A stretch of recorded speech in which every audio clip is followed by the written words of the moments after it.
Oh, we're doing the theme song, bro.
Texas won't let me in.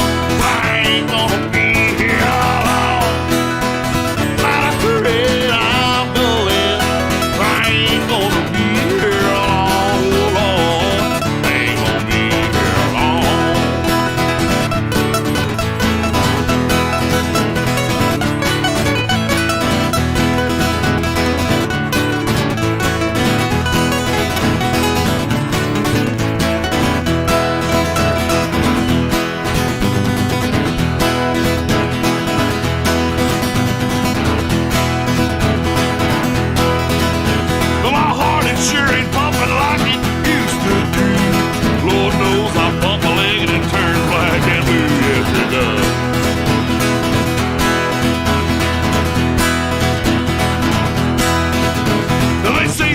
Unhealthy the way that I live. My liver's gone, my lungs are shot, my heart's about to give. But I ain't gonna let that bother me, no. So I'm drinking, smoking, gun to rebel son. I ain't gonna let that bother me, no. Lord. So I'm drinking, smoking, gun to rebel son. I ain't gonna be here long.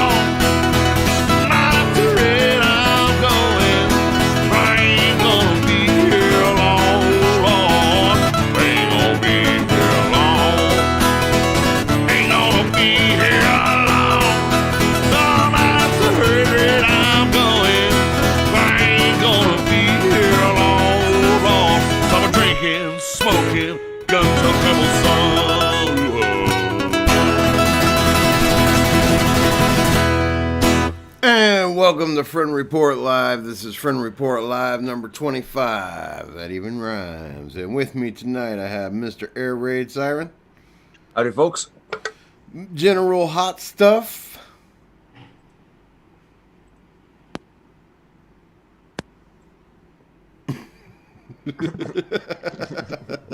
Who may be experiencing some technical difficulties. So far, off to a bad start. A good start in my book. All right, we have Hot Stuff. I said Hot Stuff. We have Steve Z. What's happening? We have Jamie Birch. Hello.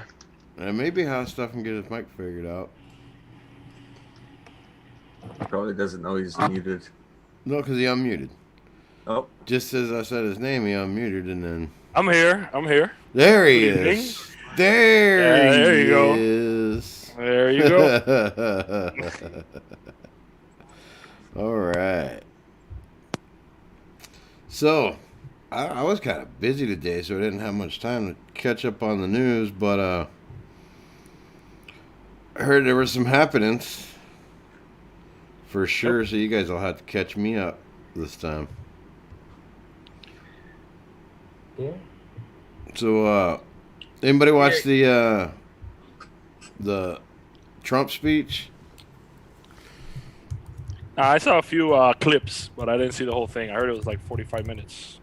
But the clips that I saw, he basically points out what they've been saying. Like, it's impossible, 80 million votes? Come on, It just defies logic, 80. He even said it like, how could this guy get 80 million votes when they told him, hey, don't campaign, stay in your room, don't do anything, we got this, He actually said that, so that's basically what they've been saying all along. Exactly. Yeah, I mean, it's totally impossible. Also, there was Okay. Also, there was the press conference with Sidney Powell and Lynn Wood. And it wasn't really a press conference. It was more of a rally because the press just didn't even show up. Yeah. That's what I heard, was that it was just more of a Trump rally than anything. Yeah, it was. Yeah. It was That's exactly what it was. And Ali Alexander was there, and I hate that. Sammy Davis Jr. all right, guys. All right. We don't have to be fans of his show or whatever, but he is out there. He's out there. He has a show? Well, he has a Periscope, basically. But, he's the one out there getting people hyped. So if that's what good. it takes, Hey, respect. Good. But you don't have to personally want to see a show. I mean, as long as he's out there and it moves the needle, I'm all good with that. I heard Lynn Wood was saying during the he really put it out there. Yeah, when he's out there saying, calling us hillbillies and shit, fucking, acting like he's gonna fucking drive the narrative. You can kiss my white ass, but I hadn't heard him say that, but he's behind the Stop the Steal hashtag movement. Yeah. He's been doing it since. It kind of seemed like a grift if you look at the website, but we covered that before. Yeah, it probably is. And he's got plenty of people behind him that are no friends of ours. Yeah. But he does make the really good point, and that's that these hearings, there's a good chance that these hearings wouldn't be going on if it wasn't for the fact that 3,000 people showed up in Georgia to protest. Yep. Yeah. And so all of that movement that's been going on in the streets, it does have an impact, and the local legislators, they do see their supporters out there, and that's we need that. Yeah, we need what we can get right now. Yeah. We the boots and the boots on the ground is pretty fucking important, but they're being careful, which is really fucking nice too. There has to be that public showing because the media fucking doesn't pay attention to it at all, just fucking completely blocks it out, right? Yeah, and they just pick apart whatever negative thing they can get from the meetings and then play that on a loop. Oh, Giuliani's crazy. Oh, he was leaking hair or whatever, coloring or. But quite simply put, if it wasn't for the public showing, and when there's no violence and the people are well behaved, it doesn't matter what the media says. If they show any of it, it shows public support for Trump. And if there wasn't that showing. Yeah, be easier to put it on the rug, Yeah, if there wasn't that showing, everybody would be demoralized because the media would just pump out Trump has no legitimacy. There's nobody who likes him, and blah blah. We got to get rid of him, and it'd be a downer. So it's a very good thing that they do get in the street, and they do motivate their elected representatives when they can. Yeah, but it's also a fucking grift rate feeding frenzy at the same time. Yeah, you got to eat some parts to get the other. Yeah. What are you gonna do? I guess they have a purpose. Yeah, like when he said the hillbilly line, everybody was like, Alex Jones was like, "Oh, come on, bro," but they didn't attack him, which is good optics, you know. Like they didn't go after him. They just said, "Hey, calm down," and then whatever, you know. If you'd have said it to me, I'd have probably bitch slapped him. But yeah. But that guy was nice about it. Yeah, I fucking hate that guy. He's cleaning it for money, for clout, for himself. Yeah. Also, I just like my problem is that like it's not like if he wasn't out there, then nobody would be. Somebody would be, you know what I mean? But he's like by Alex and Nick, and that's my problem with it. Is like I know that there's better people. I mean, that guy that he called a hillbilly would be a fucking better, exactly, a better voice in this. You know what I mean? That's exactly my point. You know. Yeah, and I also think they're hanging their hats like way too much on Trump. Yeah, exactly. You know what I mean? Well, you know. Like if Trump doesn't win this, you know what I mean? If he loses whatever Biden gets into office, then all of this energy is gonna just be like dead because it was all centered like pretty much around Trump. Which you know. Here's my take on that. I get it. I don't think there's such a thing as Trump losing. Like. No, he's not. It's going to be a fight either way. But Trump's not just going to give it up at this point. You know what I mean? Yeah, that guy's vengeful. He's not, you know. Yeah. I think that's what Trump's whole speech was about today, was like to let people know that he wasn't... I mean, I only saw clips as well, but it seemed, you know, he's going like fully into this because, you know, a lot of people were thinking that he was going to concede with the whole Biden transition team beginning whatever, you know what I mean? So that's kind of what it seemed like he was doing. And also, as far as like Trump supporters, if Trump goes out and says it's either me or the GOP, what do you think people are going to do? You know? Yeah. Yeah. You know what I'm saying? It's an illegitimate election. Are you going to side with the Republicans and did they help me and give up? Or are the 74 million people going to stick with me and we do something? Yeah. You know? Right. And it's really telling that, like, obviously, we know that the Biden shit was fake, and Trump got the most votes of any president in history. You know what I mean? Yeah, I can't. You know that they so much that they had to fake so much fucking Biden votes that it's blatantly obvious that it's the statistics are just like, bro, really? Yeah. You know, 900,000 to 23 votes. You know, like. Like I said, it almost seemed like that was on purpose because Biden never seemed like he was trying. The Dems never seemed like they were trying to win. I was saying it when they were starting with the fucking Dem debates a year ago or whatever. That these people are not intending to win. Like, who are they? Yeah, like they asked all the opposite questions. Like, hey, you know, insurance for illegals. Oh, you know, and they all raised their hand. It's like, do you think the American people want to hear that? You know, and that's the thing. They were saying, they weren't playing to win. They were like, pandering to the far left and of their base. Yeah, because like, but nobody else is gonna. Bernie brought them in. They needed to keep them. You know. Right, but nobody else is gonna vote for them when they're like, "Oh yeah, we'll fucking give black people reparations and fucking 8-year-old fucking cut their dicks off." And did you ever hear that guy? Free abortions for everybody. You know what I mean? That's not gonna be. That's not gonna be too popular, to say the least. No, yeah. No, it's just insane. And what I think is that a lot of normies are waking up because I have people like my HR manager that calls me because she knows that I follow it, you know, and she's telling me like things she's noticing. You know what I mean by noticing? She's like, oh, how come? Da, da, da. And I explain like, look, they own all the media. You know, this is all a play on this and that, and you know, a lot of normal people are like, it can be that the news are telling the truth. You know? Yeah. Totally. Yeah. Real quick, you said, you know, who are they going to support, Trump or the GOP, right? And I would agree. I would tend to agree. And even fucking Fuentes was out there at one point saying, like, oh, you know, if Trump gets sold out, right, then like we have to abandon the GOP and like blah blah blah, new party, whatever. But then he took that back and he was, oh, we need to infiltrate the GOP. Yeah. Which well, you know, it's like we don't have the infrastructure. You know? Yeah.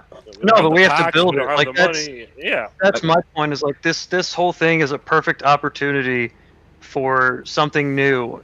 Instead of trying to like become a part of the GOP and take it over from inside, like that's not gonna happen, dude. Right. But Yeah. Yeah. Yeah. Fuentes' stance has always been to infiltrate the GOP, so I was surprised to hear him say new party. So Yeah, I don't know I. where I don't know how serious he was about that. Well, I think the So ones we'll we have to don't see. like actually went the whole start a new party, right? Isn't that what the Lincoln Party is supposed to be now and shit? Yeah. Oh, is it? That's so gay. Yeah, that's So, terrible. like, I mean, that's just the Republican Party. Lincoln Party was the Republican Party. Yeah. Yeah. yeah, Isn't it well, started Lincoln by was a bunch of Republican. chosen? That was kind of the Isn't issue. it started by the chosen? Oh, I mean, I think it should just I be would the assume America so. First Party. Yeah, I mean they're completely against. They wanted unlimited immigration. That's not a party. I mean, it's further left than right now the GOP. We need a party that's further right. We need a new ideology. Conservatism, it's all about giving ground. Oh, I offended you with this. Yeah, you can do it. Oh, you're offended because of that. Yeah, you can do it. It just takes time, Yeah. Yeah, I mean, it would be sweet to have like an America First Party or an American Nationalist Party, but the optics have to be right on point because otherwise it's going to get marginalized.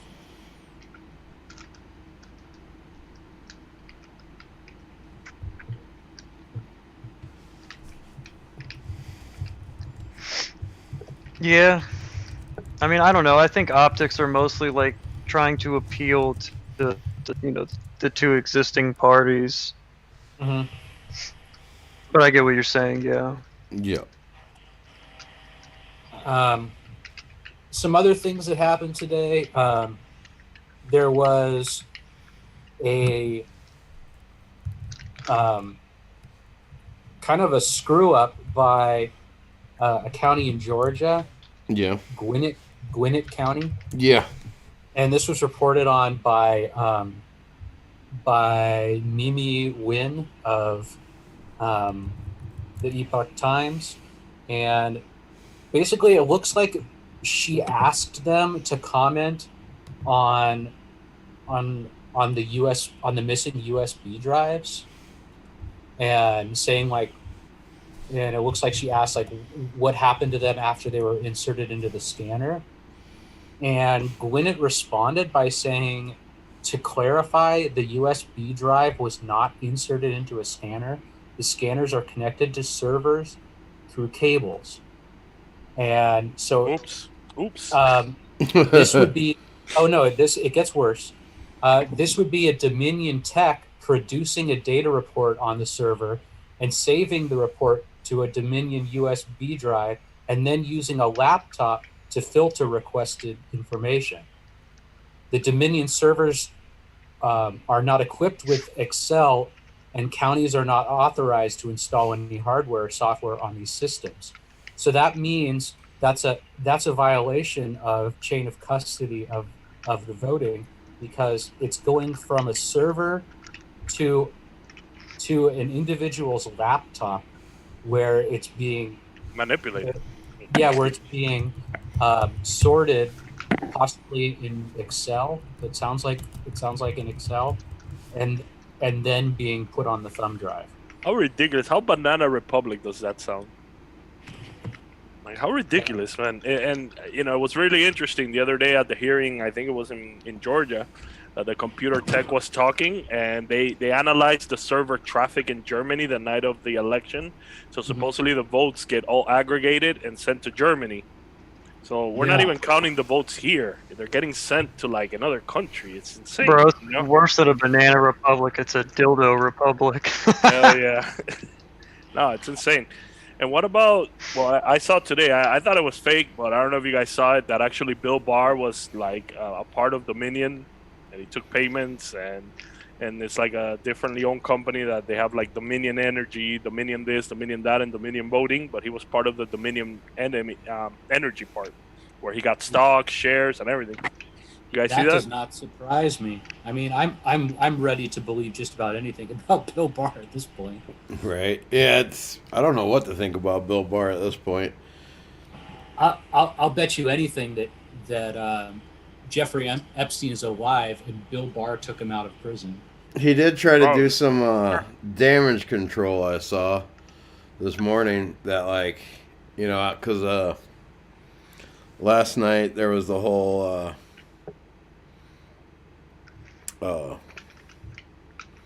thing with fucking him getting quoted by the AP, and then there was the guy out of the LA FBI office. It's about as soon as that came out, he like started talking to the whistleblowers and shit.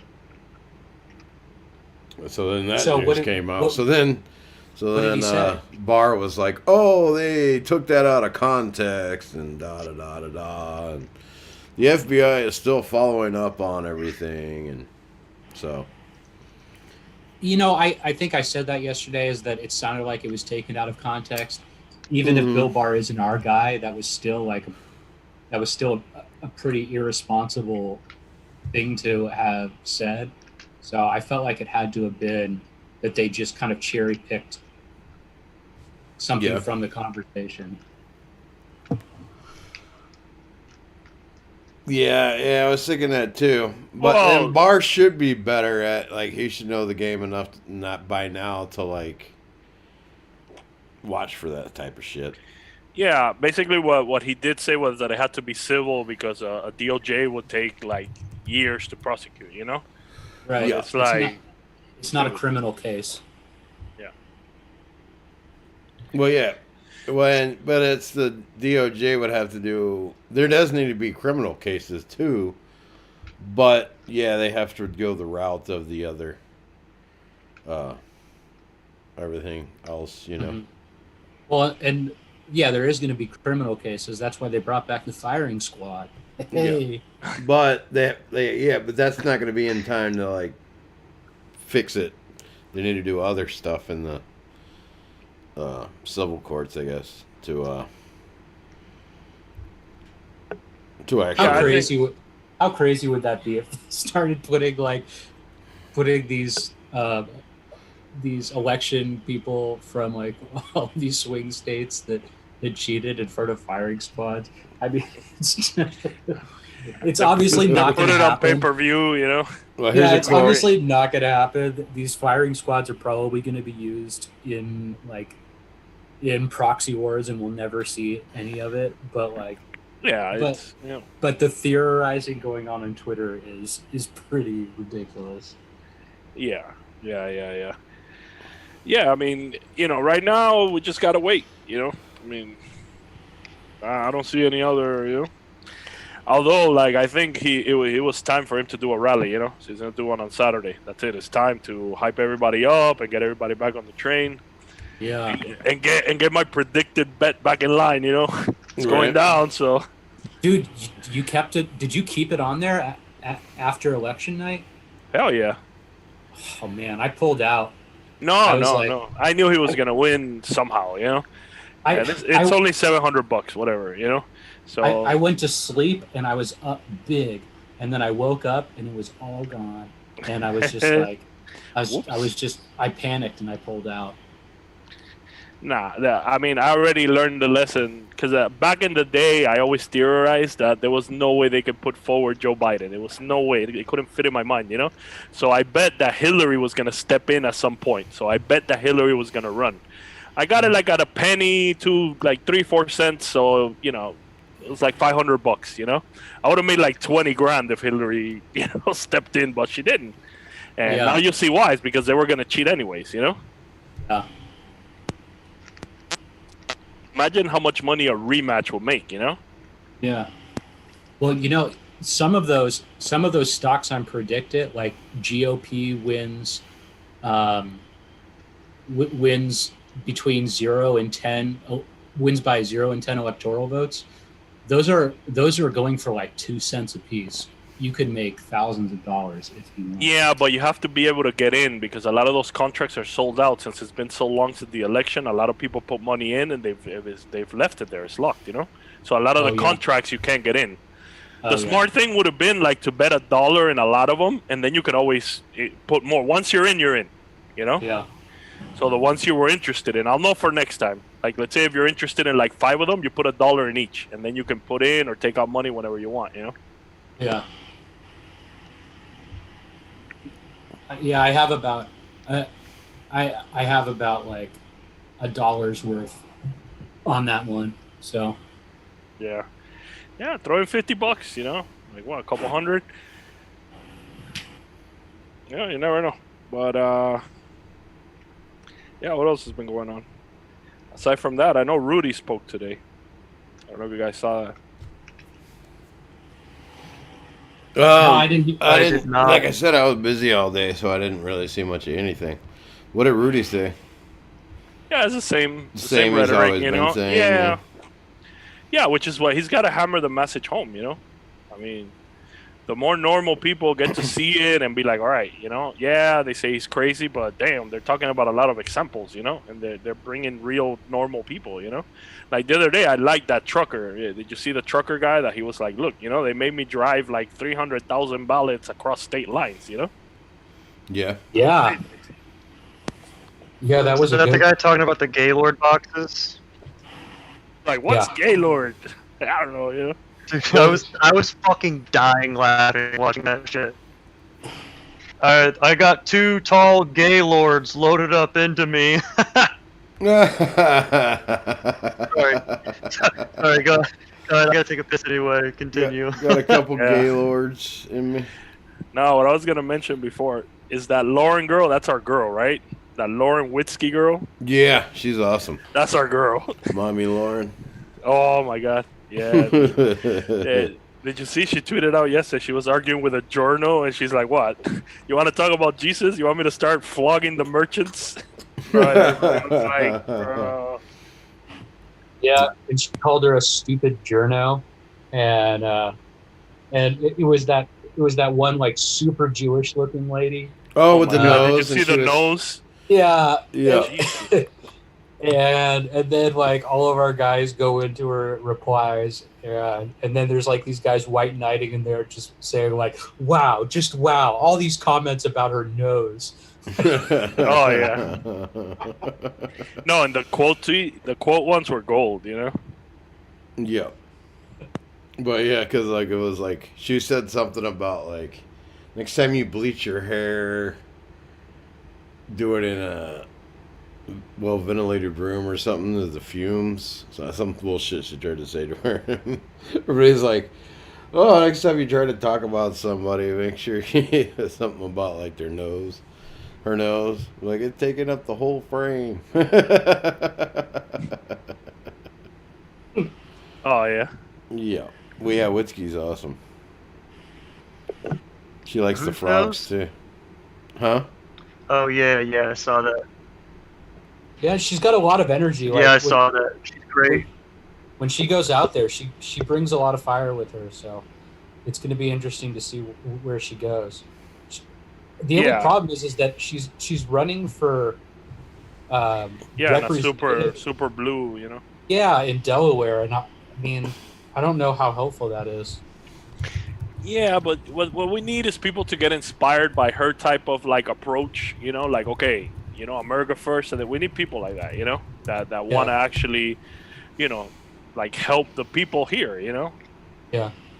She got a surprising amount of votes for, you know, running against the incumbent there in a blue state.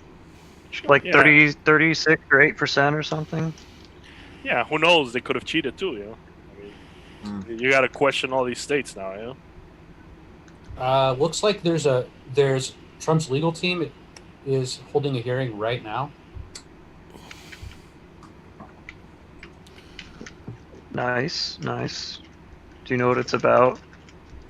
It's in Michigan on election integrity.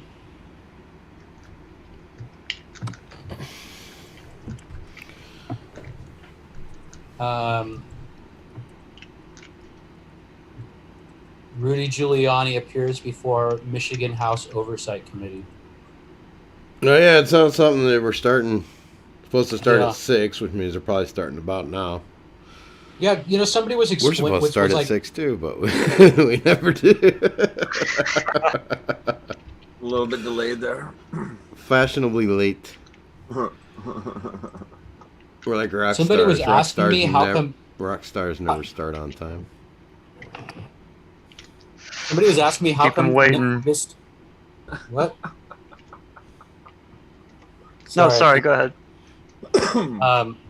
Somebody was asking me how come none of these fraud things ever get brought before the courts, and why they only do it in these legislation oversight committees and Republican committees for the state legislatures, and I'm not sure that everybody understands yet exactly what's going on, and the problem is that in the courts, if we get a ruling on the fraud and it's not ruled in our favor, it dies there. But if we get a ruling on the constitutionality of it, then it can be appealed to the Supreme Court. But But all of this fraud is being brought to the legislatures instead, because they're trying to get the legislatures to do the right thing. Yeah, to block the electoral votes and to try to get a House vote on. Yeah. Well, they have two options actually, because it is up to the legislatures to appoint the electors. Right. So they have two options really. One, they could look at it and the most likely options, they look at it and be like, oh, there was definitely like some voter fraud, or the election results are in question. Mm-hmm. So we can't in good faith send any electors, in which case it would go to Congress. The other option they have is to be like, well, there's a bunch of voter fraud and it was all on one end, and we think that Trump actually won our state, and they could send for Trump too. Mm-hmm. That's a possibility. Now, I would think, at least in most cases, that they would go the other route and just be like, oh, we can't we can't in good faith send electors for Biden to the Electoral Congress.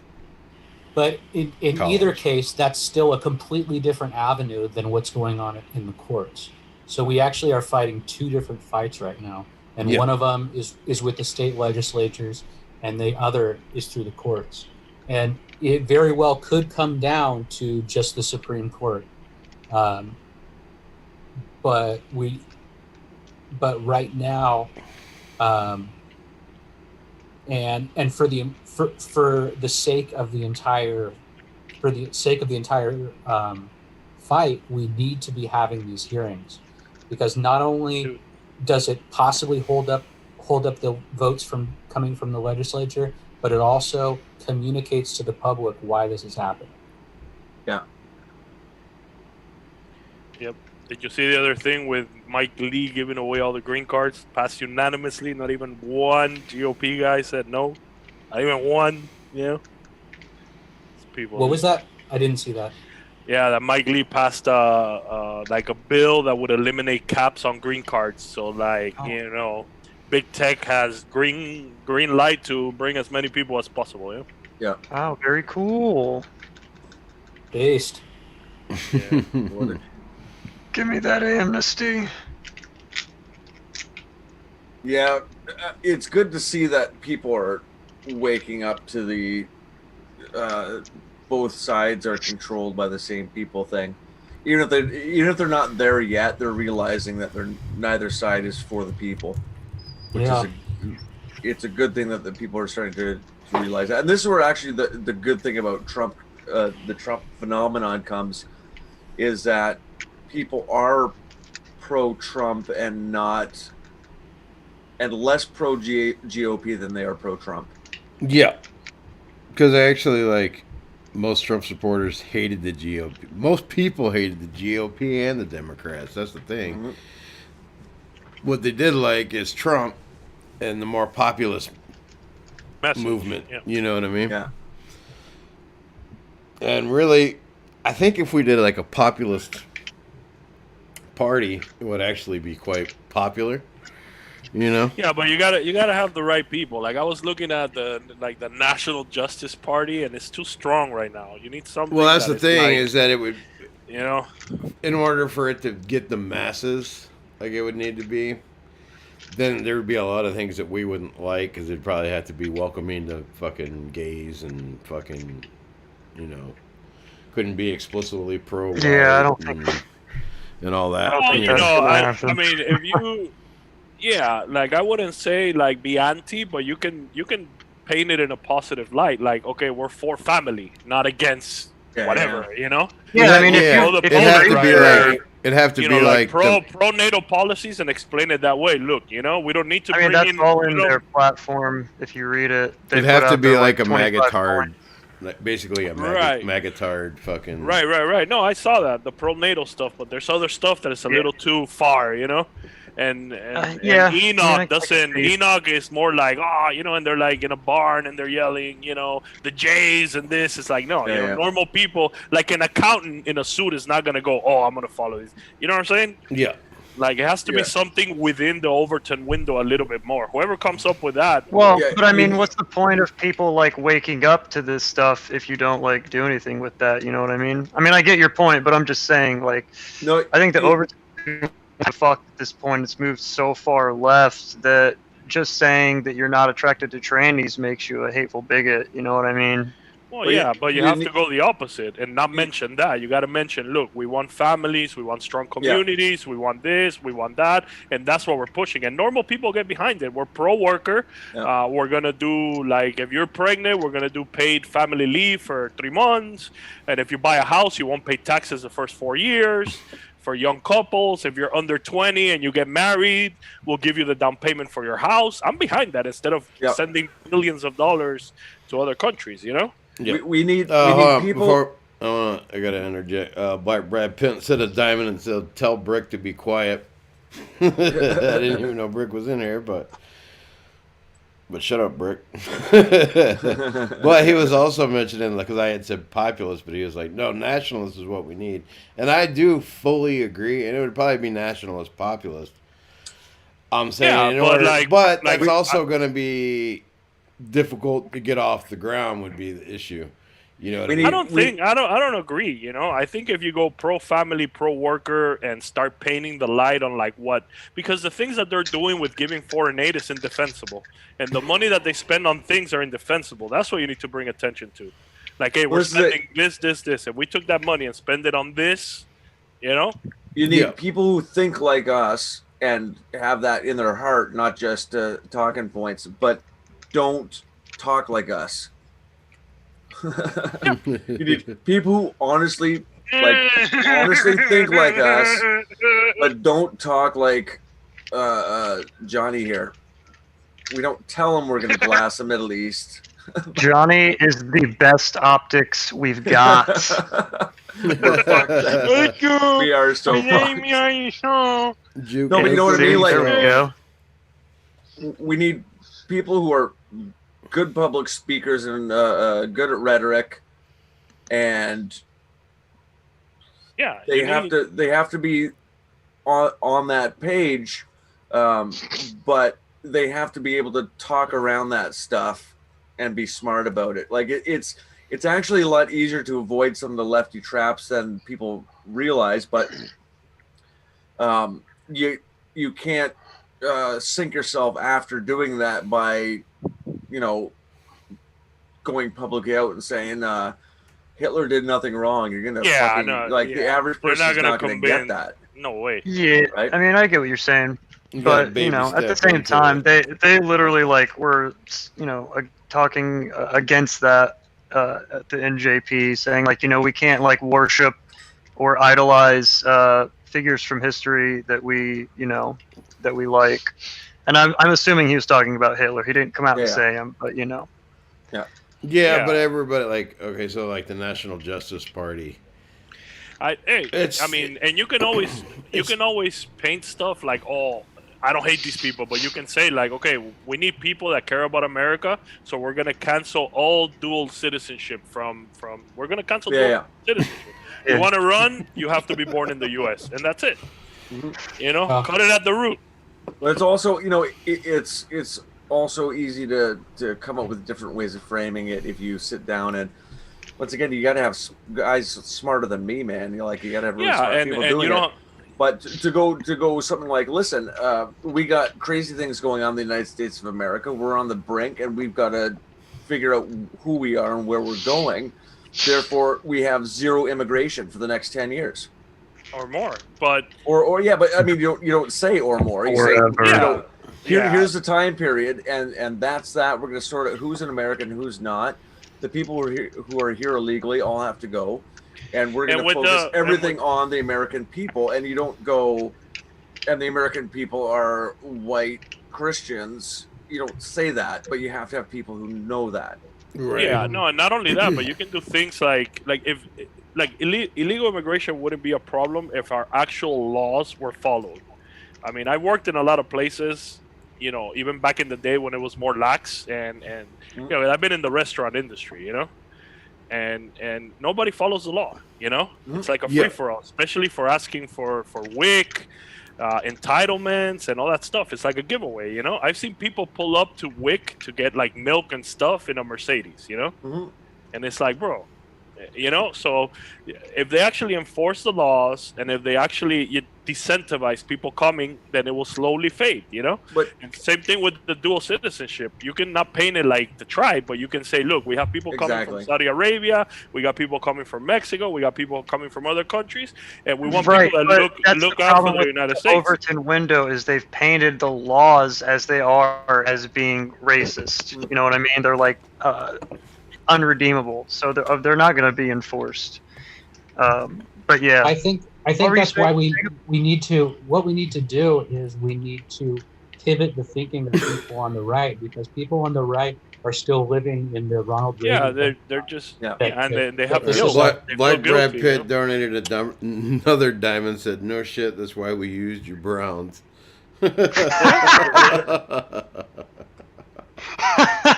Not sure exactly what he was referring to, but I love Black Brad Pitt. Favorite jogger. So what I'm saying is that we need to pivot from this Ronald Reagan big government, small government paradigm, and we need to start pushing on our Republican friends that are normies that the new struggle is globalism versus nationalism. Yes, and this whole big tent shit is fucking crap too. Until they get on board with nationalism, we're going to have this problem where there's division within the party as to like what we're actually here for. Yeah. Then just pro-NATO and pro-American. Start like trade job training. NATO's pretty fucked at this point either. Unless if we kick out Turkey, then maybe NATO's salvageable, but Turkey shouldn't be in there for goddamn sure. You'd be surprised how many people on our side don't embrace nationalism over globalism, and will even argue for globalism. Yeah. And if you can convince one person that you know that globalism is bad and nationalism is better, you don't have to make the case that nationalism is perfect. It has its problems, but if you can convince them that globalism is bad, then you've done something good. Yeah. It would be nice if because in the 90s, the Republicans were at least talking about, return to family values and shit. Whatever happened to that? Yeah. You know what I mean? Yeah, that was at least some good fucking wholesome shit that they can be pushing. You know what I mean? You saw the New Yorker magazine cover with that girl with pills and a dirty apartment. Is that really? That's like the new norm, you know? Yeah, this whole it's disgusting, you know? Like this whole arguing about who's the real racist is fucking crap. Yeah. You know what I mean? My God. Like DR3, I'm racist. Eternal DR3. That's something fucking irritating. That's something that I've been wanting to talk about. So you know how capitalism kind of like harnesses human nature? Like it says, okay, greed is part of human nature. The desire for individual power is part of human nature. Aren't in-group preferences part of human nature? It is. Yes. And there was a study done on Airbnb where they took a lot of like lefty like apartment owners, you know, and they wouldn't rent to black people. You know, when it's their stuff, they have. When it's their stuff, they have in-group preference, right? Yeah. But when it's your stuff, they no, you can't do that. You know. And I think about it like the immune system. You know, it's like they get you not to take care of yourself, your family, your neighbor. You know, and they get you to accept whatever they throw in the neighborhood. You know, whatever they throw in your town, you gotta accept it. If not, you're you're a bad person, we're taught we're taught that in-group preferences are bad when we know full well that that's just part of human nature. Why should that's only white? In-group preference for blacks, Hispanics, Asian, it's a virtue. Well, for all those groups, it's in-group preference. For us, it's racism. Right. Exactly. That's why Racism literally just means white. You know what I mean? Like, when that fucking Ta-Nehisi Coates motherfucker, who's like a respected black intellectual, when he comes out and says it's not enough to be not racist, you have to be anti-racist, he's effectively saying anti-white. Right. You have to be anti-white. Yep. That's why I think that we just need to keep reframing it whenever anybody uses the words racist, xenophobic, homophobic, any of these terms that they use. We just need to reframe it as, look, these are in-group preferences. They're part of human nature. If capitalism can recognize greed and the desire for couching everything power, in phobic. If you have a problem with it, then you're scared of it. It's crap. Right. Yeah, That shit needs to fuck. That's the first thing we need to do is stop fucking calling it that. You know what I mean? we got to get out of their paradigm. Because Black Brad Pitt tornadoed another time, you've been freaking out. Here, he said, WIC is a nationalist program. So the context there is he was talking about. Did one of you guys say something about WIC while I was like typing? Yeah, it's like it's gonna get to a point. Right now, entitlements are like 40%. It's gonna get to a point. WIC is actually probably one of the good examples of one of the best federal programs, because what it does is it gives exactly what they need to exactly who needs it. You know what I mean?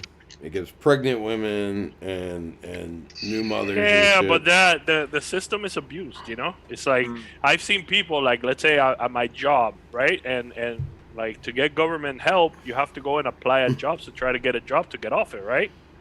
And I've had people walk in and be like, "Hey, let me get an application," and never bring it back. They just fill it out and then send it in. They didn't hire me, you know. And there's got to be a better system, you know, because like I said, well, what does WIC have to do with that? WIC gives pregnant women fucking cheese and shit. Like, no, WIC is a credit card. They give it to you in a card, and you go to the supermarket and you buy beer, or you buy whatever you want. That's EBT. Oh, EBT. Yeah, that's what I meant. Right. That's what I meant. That's a whole nother can of worms. That one is fucking abused all to hell. I'm not saying it's not a good way of doing it. Point where, but the way they do it's kind of stupid.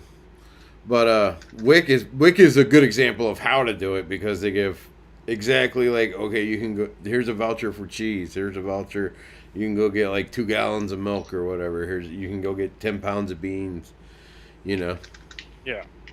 Dude, this lady talking on Trump's legal team right now is hot.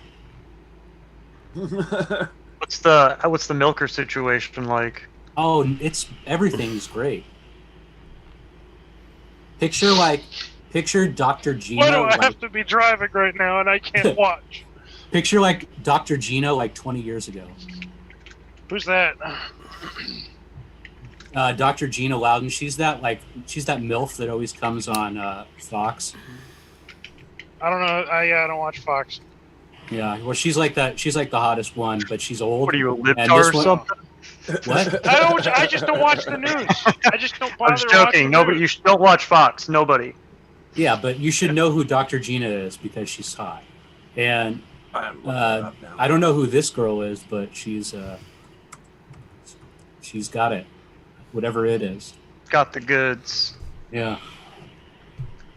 Just give me the Mommy Lauren. Just wanna shake your tree. Did you say Dr. Gina? Yeah. Dr. Gina? Dude, Fuck yeah. you. Dr. Dr. Gina is hot. Come at me. Dr. Vagina. Dr. Vagina. Hold on. Have you been drinking while you're driving, bro?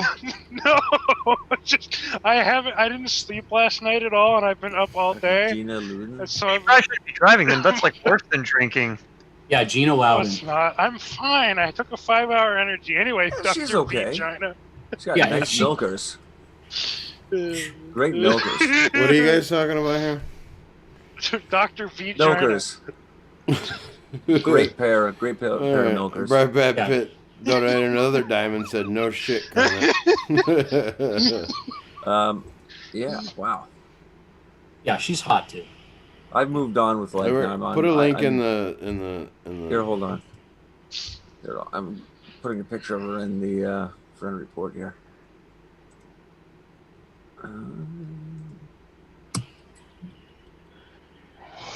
Look at that picture just go.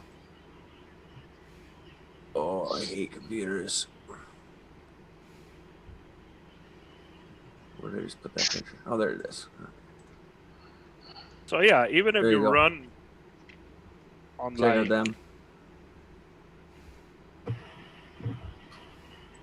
See milkers.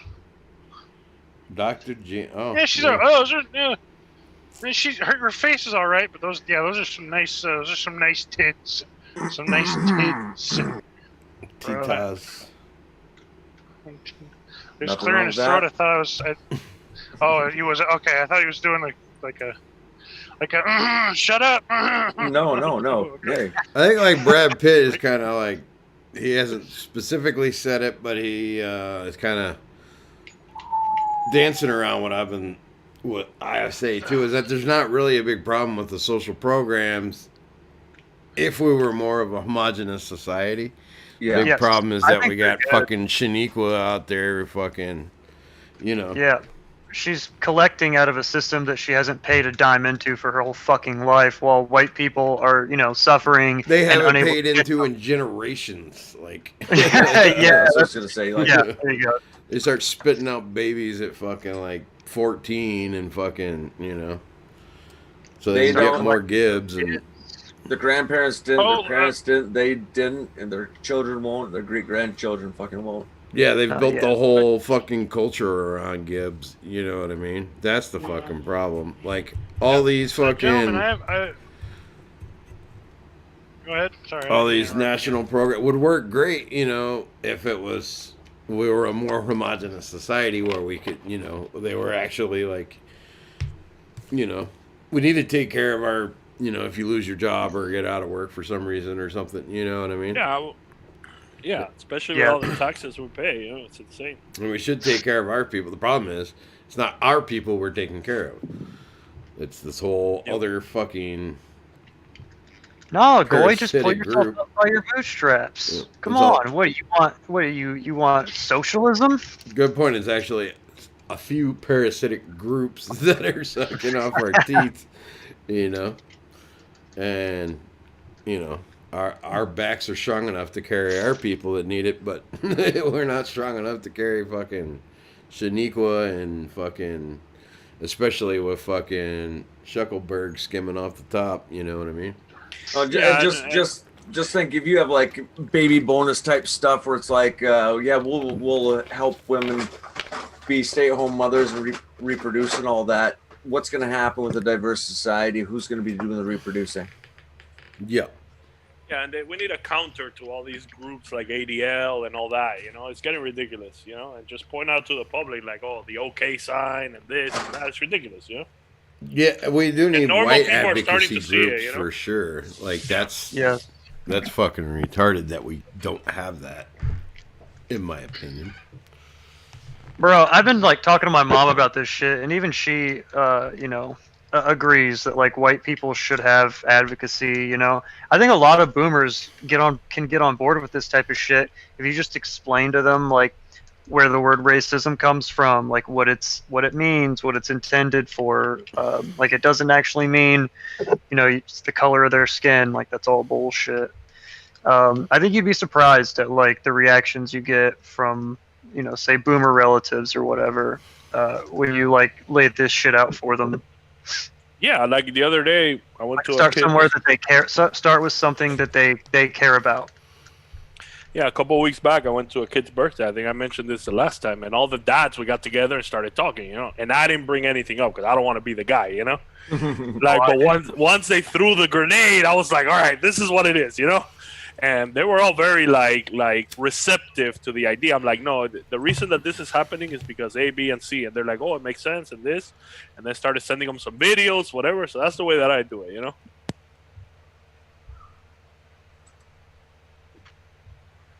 Black Brad Pitt, are you okay, bro? This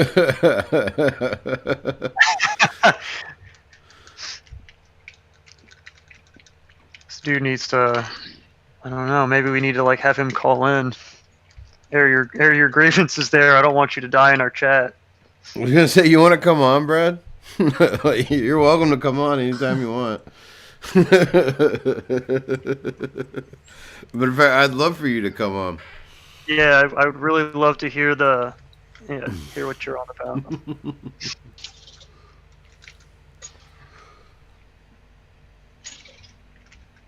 But yeah, you can like get a lot of people on board with, you know, like NatSoc without telling them that that's what it is. You know what I mean?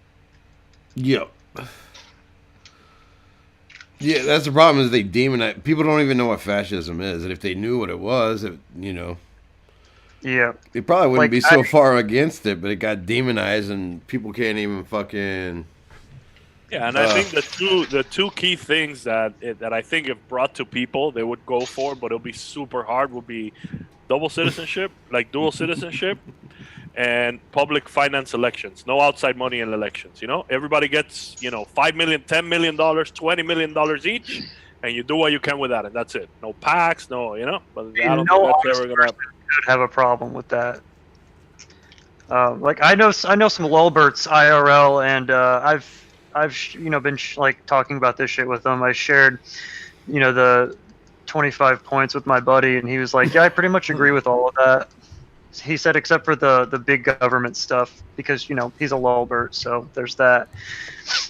But yeah, like I said, man, if most people, at least reasonable or intelligent people, you know, it's pretty easy to get them on board, especially with how fucked things are now. And the faster they'll get on board is the worse that'll get. If in January, February they don't take Trump and he loses, and there's there's some action or rioting, whatever, it pushes people more. You know, like people. You saw the support for BLM went straight down. You know, like look at ESPN. Look at Fox. Look at all these people. You know, the boomers are like, okay, that's it. You know, and they're the ones with the money and the power. You know. Yeah. You know what's going to be? Unfortunately, it's going to be. I don't know why there's something popped in my head, but the Leave It to Beaver or Andy Griffith Show or Tom Sawyer Adventurous Boyhood, and how that, you know, you need a homogenous society for this, and you need, you know, certain societal structures for that, is going to be a harder and harder sell as more and more people grow up never having experienced it. Right. It's like our generation that grew up actually like, and it's still mostly homogenous society at least, or we weren't, you know, and when things actually still worked fairly well, you know, it wasn't the 50s or 40s, but it was still, you know. No, but honestly, like functional. You know, my childhood wasn't that far off. Like, you know. Yeah, mine neither. I used to play on the streets. Yeah. You know? Yeah, we used to play in the streets and ride bikes and fucking. Never, like. Come home when the sun came down. Nobody knew where you were, you know. Yeah. Now, my kid is like, you can't go to the corner. Like, London, you can't be outside, you know. It's like, relax. You used to be able to just be like, okay, I'm going out, Mom. Like, okay, be home for dinner. So, so you try to tell the people who are, you know, who we need to reach. And, I mean, this is one of the kind of insidious parts of modern society, is that it's designed to destroy each generation a little bit more and a little bit more. Right. And it's not accidental. But you tell these kids that you're going to have to work hard and manual labor and learn trades and skills, and it's all based on what you can produce. and they grew up being spoon-fed and playing the videos all day, never having any responsibility, and they get to a certain age, all of a sudden they go, oh, fucking life sucks, and I want to kill myself, or I want to have become a woman, or a woman wants to become a guy, and nothing makes sense to them, and they don't know, they don't know how good that was. Like, I grew up in a broken household, but my God, I got to go to dinner at friends' places with homemaker mothers and caring fathers, and happy little families. And so I got to see it firsthand and experience most of that, and it's honestly, it's not that far off of the fucking Andy Griffith Show.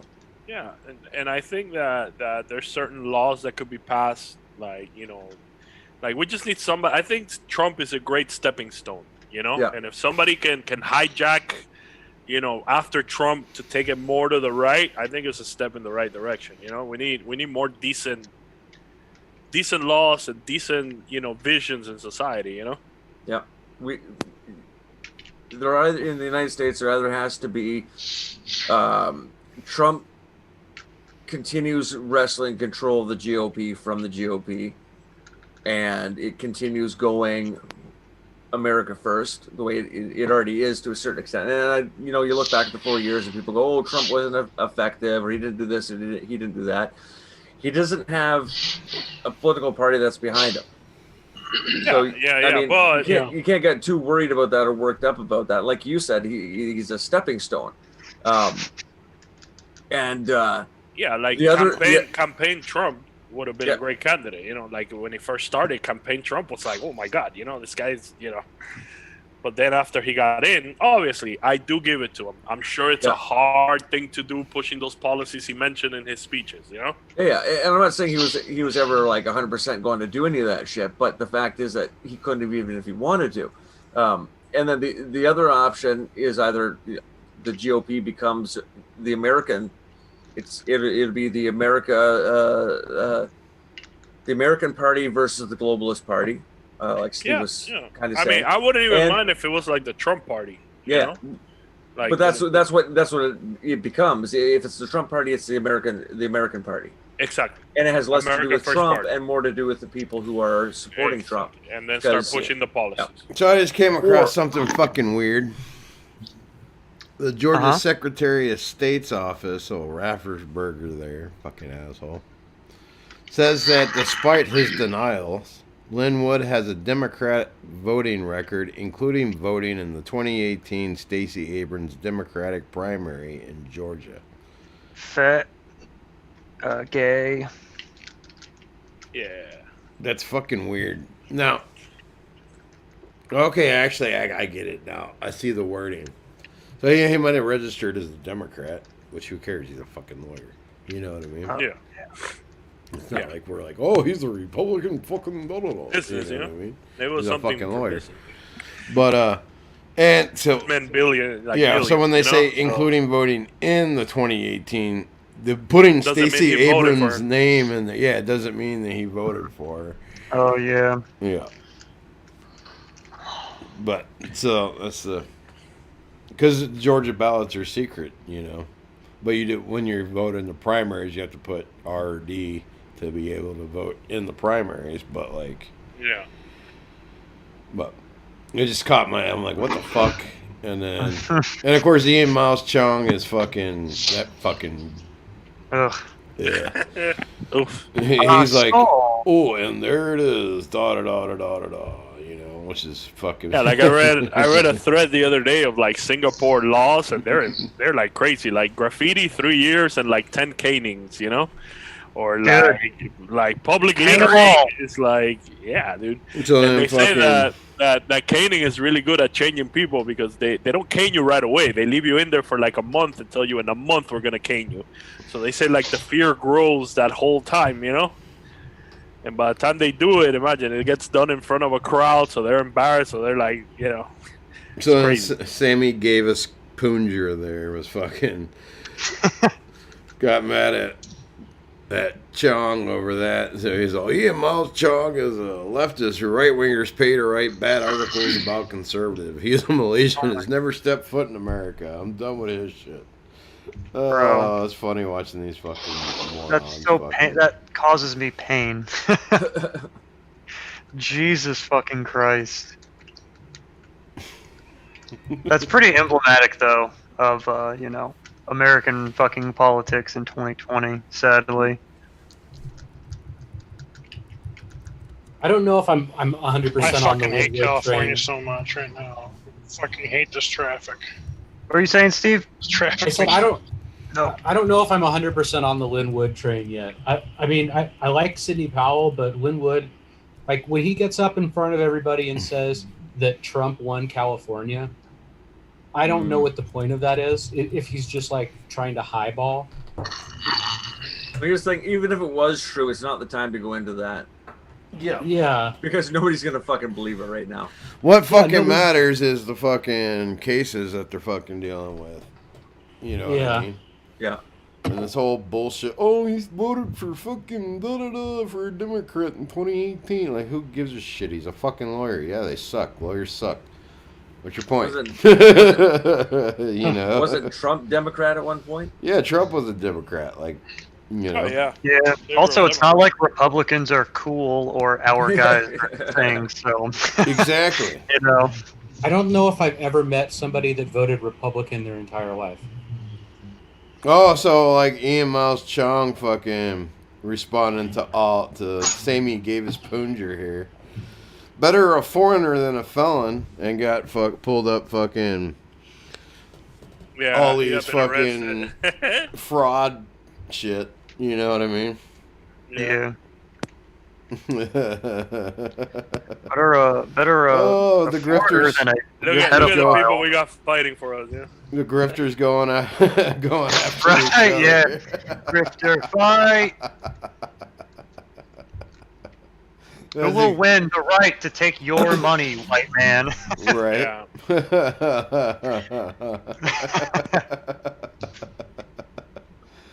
Oh, that's hilarious.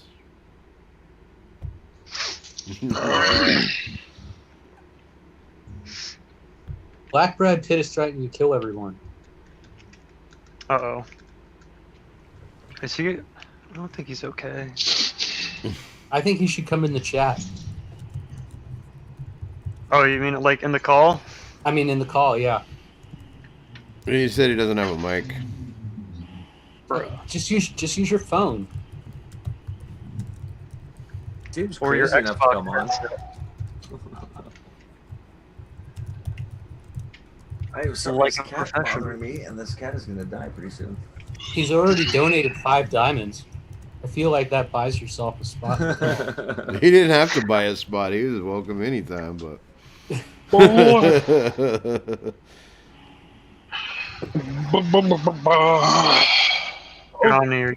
Fucking guy, Jesus Christ, this guy almost swerved right into me. What the fuck? Fucking wacky.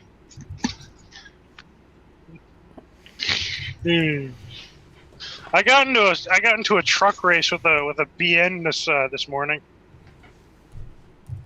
Oh yeah. Yeah, I was trying to merge because the lane that I was in was ending, and like he didn't want to fucking let me in because he kept speeding up. And I saw him in my mirror. I saw his ugly fucking Somali face.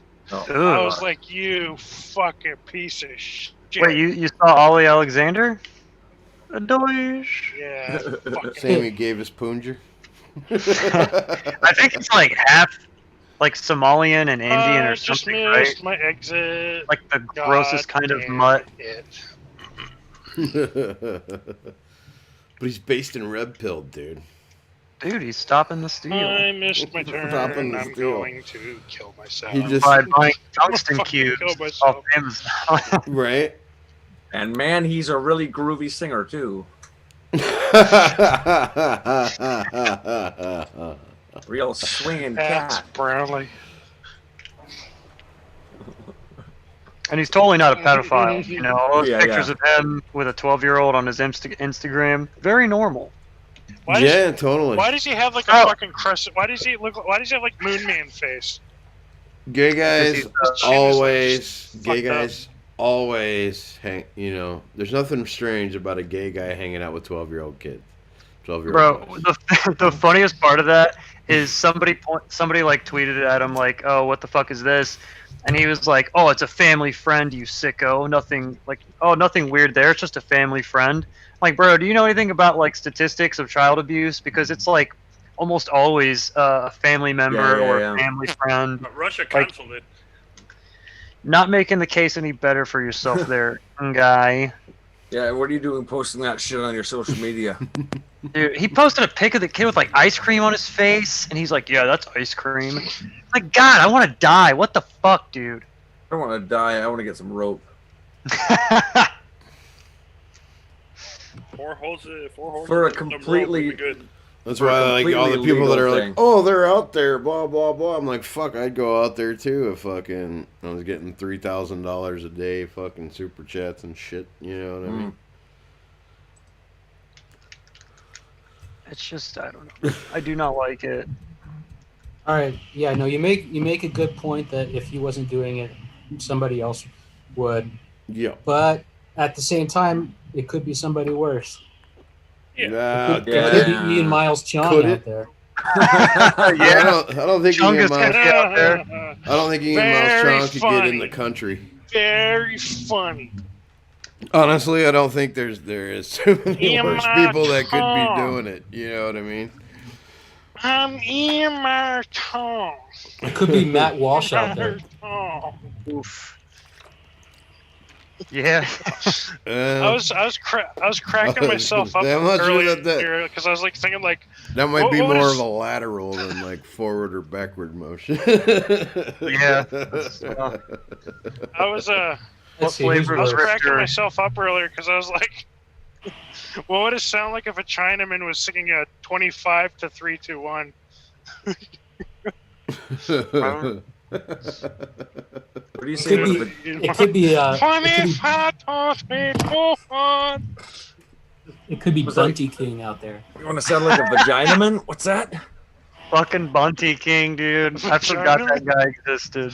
It was like yesterday when I was watching that Baked Alaska documentary. He said dude, I just died laughing when he said it. He said, imagine if me and Cernovich and Pasobek and Bill Mitchell were all working together. I was like, oh my We're God. all working together to co-opt your feelings and Right. take your money. Jesus fucking Christ. Like, oh my God. And like, if you just built a list of like the biggest grifters there were, like. Oh, damn. Yeah, there you go. It could be Bill. It could be Bill Oh Mitchell. shit! I missed. God, how What do I keep happened? missing my fucking turns? God damn it! What happened to Bill Fucking Mitchell? distracted He was by doing the it's just a flu bro thing back when everybody still thought that the virus was like a big deal. And he's kind of been vindicated by time, you know. Yeah. But I wonder what happened to him. I haven't heard from him in a while. Yeah, man. I remember. I actually used to watch him when I first when I was first getting on social media and I didn't know who to watch. Right. I am so Yeah. judging you right now. Yeah, it's okay. We all have that ladder. I started Shapiro, and then Oh God. Oh, yeah, dude. Back in the day, you know. fuck. Yeah, Bill dude. Mitchell doesn't sound so bad now. Yeah, there you go. There My you dog's barking at you right now. go. Muted. He's got a Kippa detecting dog. You got I a started- cringe I detecting dog. Yeah. I started from the very, very, very polar opposite of that and worked my way kind of to the middle. Yeah. Yeah, me too. Kind of. I was like Uncle Eddie's speeches and going, oh yeah, this makes sense to me, and but you know what? I should actually listen to the more tolerant people. But the thing is, like, as Oh far well, as hey like, man, Uncle A was extremely tolerant. He was a liberal in his youth. yeah, a lot of people were, you know, like for me, you know, like A lot of us had followed the Uncle A trajectory, to be honest. Unironically. no, Yeah, but like, I'm embarrassed to say I started at the middle and went out. So Bro, I used to be pretty, like, I wouldn't say liberal, but I don't know, maybe like libertarian, but, you know, Yep. Like for me, I never cared about politics at all. Like I just wanted to work and do my thing and whatever the TV wanted to grill. Exactly, you know. And Any cases, I just want to grill. I started, you started seeing those videos like Shapiro owns the libs, you know. Yeah, I used to watch those. I used to watch all the Daily Wire guys. I think the one that the Shapiro pipeline is real, yeah. Yeah, that's true. I mean, I fucking hate California so much. I used to listen to Styx Hexenhammer a lot. Styx he's a nerd. Like, he's a goofy guy, but he's really not that bad. Did you ever see that picture of his girlfriend that is like some hot blonde, and people are like, if he can do it, you can do it, you know? We're all gonna make it, Kings. We're all gonna make it, yeah. Yeah, there's definitely worse people out there than Styx. Yeah. I mean, Sargon is even worse than, God, you know what I mean? You know what's great about Styx? I never could figure out Sargon was such a big guy either. Like, Yeah. I did not see the appeal at all. no. Well, he was the only one at that time back, like over there in England trying to push it the other way, you know? Yeah. I'm sure he was good on Oh, Gamergate. Colette. Colette's been doing it for like ever. But I guess that's a different sort of brand of Yeah, I never heard of him. Or like No BS, or like all these guys, Mr. Reagan. I started watching all those, Yeah, the Mark Dice, anti-SJW. I like Mark Dice. I think he's based. Mr. Reagan, I kind of like him. He's milquetoast, but like he's good to like show fucking. He's got good optics. I gotta give him that. Yeah. But I'm glad you said that. I'm trying to bring back the term milk toast into common fucking parlance. I haven't heard that in a while. Yeah. I used it like 5 times this week. So thank you. I was always a big fan of shit posters anyway, so like like fucking Count Dankula and shit, Yeah, I was about to say I used to like a lot of those type of guys. Yeah.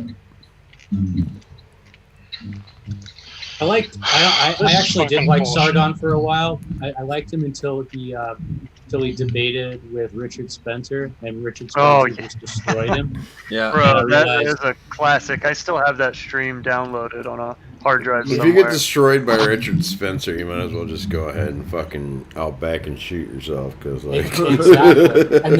and then when you realize that Richard Spencer his whole thing goes nowhere, and he made Sargon look bad.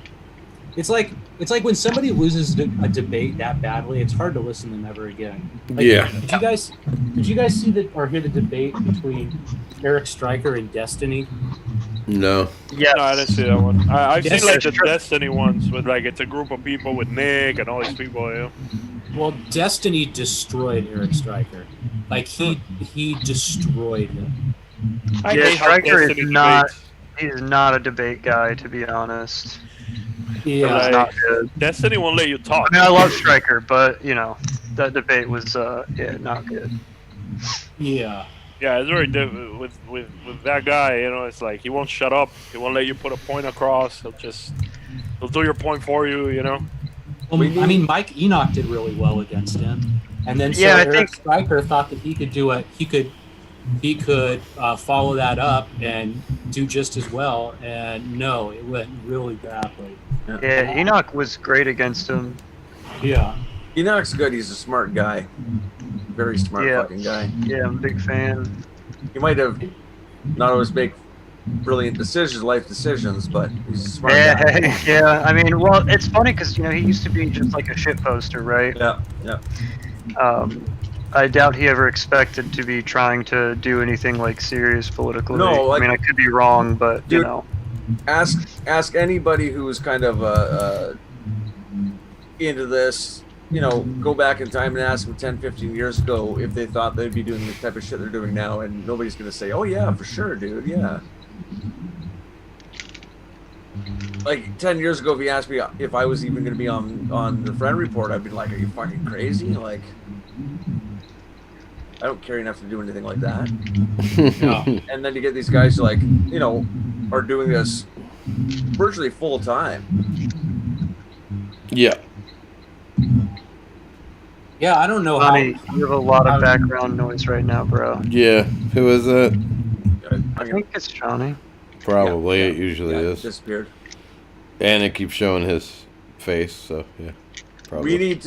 We need to bring back, and I'm It's not saying definitely this, Johnny. His face keeps coming up every single time I hear the sound.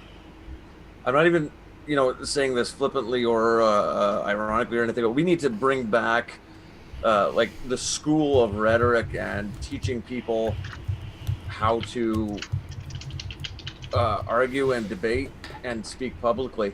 And we need to do that for people on our side, and we need to do it like double time. We need to start a Toastmasters. Well, I mean, honestly, even like, you know, if you want to start going publicly and going like, oh, I'm going to, you know, put my face out there and I'm going to start, you know, going out and debating people and having conversations, you should be calling up your buddies, your fucking smartest buddies, and saying, okay, pick the opposite side and try to destroy me in a fucking debate and do that for fucking 6 months before you ever step foot in the ring. Right? Yeah. It's like anything else. You got to train for this shit. I've been talking to one of my friends, trying to get one of them to come on the show and try to like argue with us, because we all are pretty much in the same camp. But you know, it's nice to get that practice. Yeah.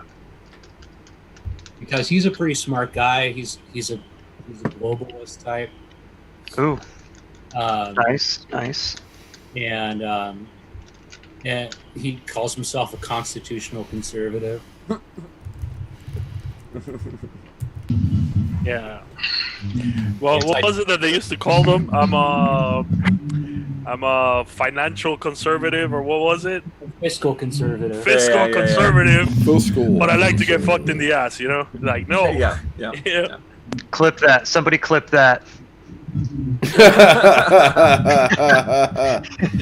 Have it recorded for posterity. There we go. All right. Posterior party. There we go. Yeah, oh, you beat me to it, you Adore- fucker. Yeah, I think it'd be cool if we could get some blood sports on this show. Yeah, that's Yeah. probably wrong. There needs to be some more, you know? Yeah, Yeah, my, if we could my start point that wasn't up again, that would be kind of cool. my point wasn't necessarily bringing it here. That's, you know, however Walrus wants to do his show. But my point was that we should be doing that if we are going to enter that arena, or, you know, like we should be doing that ourselves. Like I used to argue with anybody who would argue with me just to argue, and there was one time I was visiting my sister, and my sister and I ruined, because my whole family's kind of like this. We ruined a party and had everybody pissed off at us because we were arguing, and I was arguing for the idea of a universal good, that, you know, transcendent universal good versus evil concept, and she was arguing against that, and we completely forgot where we were coming from, and we were just arguing that one fucking point, but we did it for like an hour and a half, 2 hours. I'm gonna mute Johnny if this didn't fix that. There we go. Yes. And the point being is, you know, after a very short period of time, neither of us were even caring about what our personal opinions of the matter were. We were just arguing the logic of each other's points, and Yeah. it's a good practice. I'm out of practice myself now, because now when somebody fucking starts arguing with me, I just say, I don't give a fuck. You know, I'm not Shut gonna up, argue. nerd.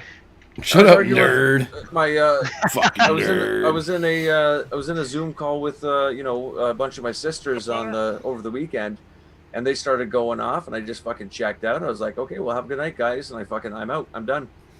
I'm not here to, you know, I don't want to argue with my fucking siblings. Yeah. And you know, that's why I wouldn't be any good for that type of thing right at this point in time, because as soon as somebody said something fucking stupid, I'd just be like, you're stupid, your point is fucking Your opinion is invalid because you're stupid, and I'm not going to talk to you. Like, well, I wouldn't mind getting some like blood sports on. Not all the time though, because you do get some good stuff with the debates and shit, but I feel like you get better information out there. Like, I like our format because we get the information out there in a nice conversational way, but it's not like, it doesn't bore people just dumping a bunch of information on them. Yeah. You know what I mean? Mm-hmm. And so, we do have disagreements on here on a fairly regular basis. And, bullshit, we do not, and I'll fight you for it. The thing is, too, it's like, for me... This is exactly what I'm talking about, Walrus. You're just absolutely contrarian, and you're always disagreeing with people. No, I'm not. I agree with everybody. What the fuck are you talking about? And you've just proved my point. No, but on here, it's there is a certain amount of force of personality depending on who's talking, and then there's also a certain amount of who's talking the loudest. And until you jump in, Walrus, and say, "Hey, I've got to fucking say this," everybody mute the fuck. Right. But I mean, it's hard. It's hard to be the type to just want to like argue with people all the time. I think we all kind of go through a phase where we realize a bunch of shit and we want to explore that idea vocally, but then after we ruin one or two parties and like and alienate one or two family members, we kind of just dial it down a little bit. Sure. Like, have one or two friends of 20 years never speak to us again. I've had that. Like, well, plus, like in a debate situation, people are more closed-minded and on their own side. You know what I mean? Right. So, like, yeah. You're not going to get information in there like that, you know? Yeah, and it depends. Like, for me, I have a friend that I've known since we were like 5 for like 30-something years, but he's completely... I tried once or twice, like, trying to inject some obvious things from the media, and he's been trained by the media exactly what to answer. Oh, it's because Trump did this. So I'm like, all right, I'm not, I don't want to talk about it anymore, Yeah. Yeah. But in the more conversational format, then, like, you don't necessarily have to agree, but when you're talking about the subject, but you're kind of both just want to get to the truth of it, you know what I mean, instead of like prove that you're right, you know what I mean? So but it's hard when people are just TV trained, people that watch 24 hours of CNN, they give them the ammunition to fight whatever you're saying. Like, if I went to him today and said about the ballots, he'll be like, oh, that's really crazy people, they fired Paul, they and those are just cute people, they're crazy, so it's like, I don't know. Yeah, Q is really like kind of a disservice to a lot of points that are valid. You know what I mean? Because they're associated with it, and Q's kind of. Yeah. I mean, it's Q. So, there's a lot of stuff with that. Like, I mean, it was definitely a psyop. The same people were pushing it that were pushing other psyops before that I was totally onto and called out before. So, like, I totally called it. I knew exactly what they were doing. I have caught their dry runs before, more or less dry runs before, them doing the same shit, where it's like, waste the smarter people's time chasing dragons, pretty much. Yeah. So that they're not actually doing something we would consider productive. And do the whole trust the plan. Don't worry, the good guys are working behind the scenes to save us all. Even if it looks like everything's going wrong, really everything's going right, and you guys don't have to do anything. Just trust the plan.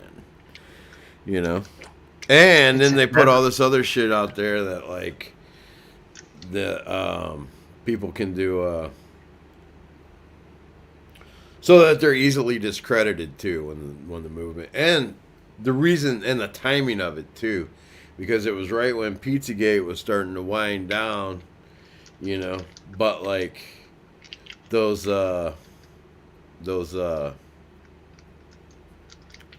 same people were like, we had actually uncovered a lot of shit in that, you know what I mean?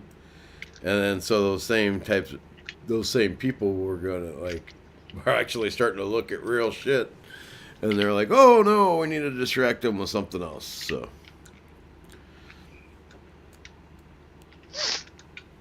No, for sure. I've had better luck with, like, parents at my kids' school. It's a Christian school, so they're more open. but they're not aware of a lot of things. Like, they didn't know anything about, like, Drag Queen Story Hour. They didn't know about, like, a lot of things, you know? Yeah, that's the thing. They don't believe me when I tell them. I look it up on the phone. I'm like, look, man, you know, it's not. They did it in the library 5 blocks from where you live.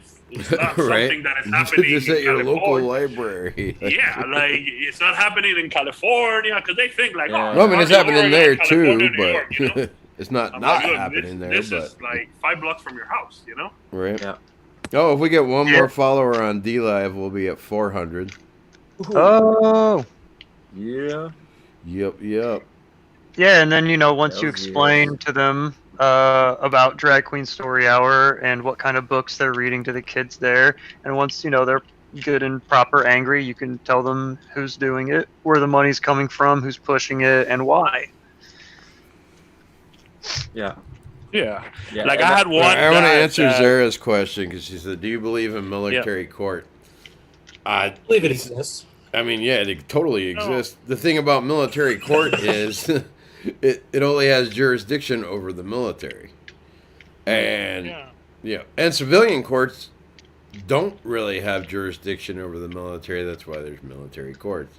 Military tribunals would actually be the correct term. I don't like the military justice system. I think because I think taxpayers should be the jury, just like in civilian court. Because if I pay the salary of a soldier and he's being accused of something, well, I'm giving him his fucking paycheck. Maybe it should be up to me to decide whether he's guilty of something. No, there's certain things about the chain of command and how things operate in the military where you have to have your own justice system, and it's got to be set up in a certain way, because you can't have the population letting somebody off for negligence of duty because of their fucking feels. They are not really allowed in that. They can't really be allowed into that system. Yeah. There are reasons for it. I know exactly what you're talking about, but it's got to be done in a certain way. For you. I don't know. I've never been in the army, but I'm just talking from a logical point of view. They have to have people who follow orders when they're fucking told to, without fail, because it can easily mean lives of thousands of people or loss of a campaign, loss of a battle.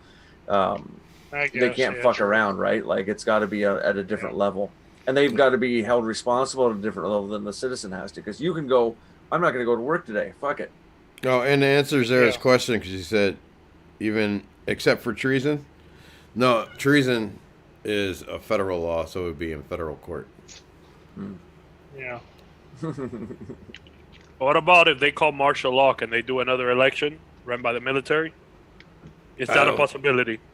I think if they declare martial law, then there's all elections are suspended, because you can't have,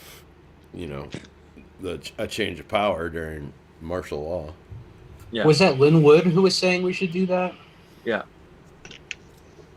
Yeah, but if it comes down to it, you can't have the change of power, but you could run the election potentially, right? Yeah, rerun it with military people watching and ID and 1 vote per person. That's it. I got to be honest. The question, "Do you believe in military court?" it's a little big brain for me. I don't know if I could give an answer either way.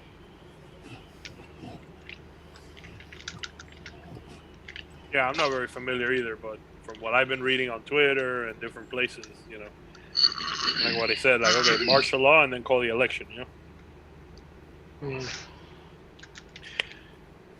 Black Brad Pitt, you missed everything. Oh God, no! And his supporters will go for it. You missed Zara's feet and Dr. Gina's milkers, and we were giving away Ferraris, but we're just fresh up. Almost got baited into just ran the out. Thing. Almost got baited into saying the thing.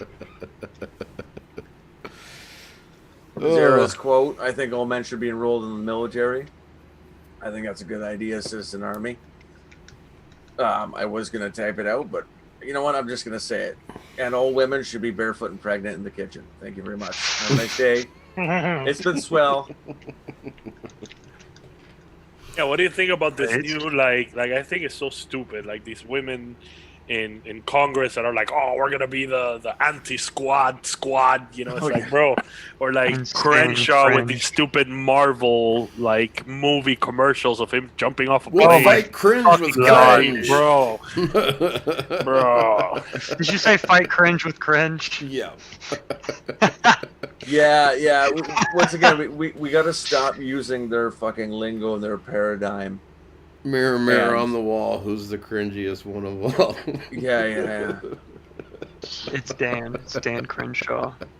It's in his name. Cringe. All right. Yeah, it could be Laura Loomer though. I'm not gonna. Oh my Cyclops. Bro. I don't know. AOC puts up fucking pretty good fucking fight on that though. Yeah, but you're right. I think Loomer is she's a special breed. She's a special breed of cringe, exactly.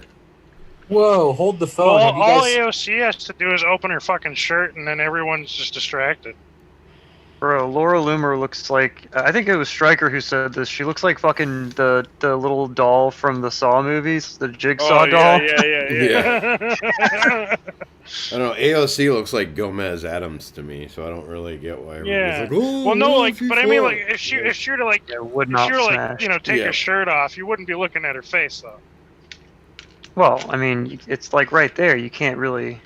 Oh, she's Yeah. a double bagger. Double bagger. You'd get a One you bag get- in you her get- head yeah, and you- another you- one yours in case hers falls off. It's like Abby Shapiro. She looks No, like the it's- fucking Wicked you Witch get of a the lazy West to eye, me. 'cause, You like- know what I mean? So like, Yes. one because you can't look away from her tits, but you also can't look away from her ugly face. So you end up having one eye going one way and the other eye going the other way. Well- You're fucked up for life. Like, You want a I'm lazy gonna let eye? you in on That's a how you little get lazy secret. eye. I'm gonna let you in on a little secret. Those tits are attached to something. That makes a very big difference. That is true. Yeah. That's the wisdom of old age. There, that's what the wisdom of old age gets you. Is that I have learned that yeah, myself. those titties are attached to something that. Yeah, there's Tits no are such always thing. attached There's to no the such biggest thing pain as in the a ass free in the world. tits. Yeah. And the nipples aren't pink. No. None of it is. Dude. But What is- titties. What does bi POC What stand titties? for? Huh? I does- don't know. Black. I keep seeing that. Black and Oh. Sounds like- Black indigenous people of color. Is that Murray? What's up, Murray? Oh. Yeah. Hi. Hey, how's it going, brother? Hey, what's up, Murray?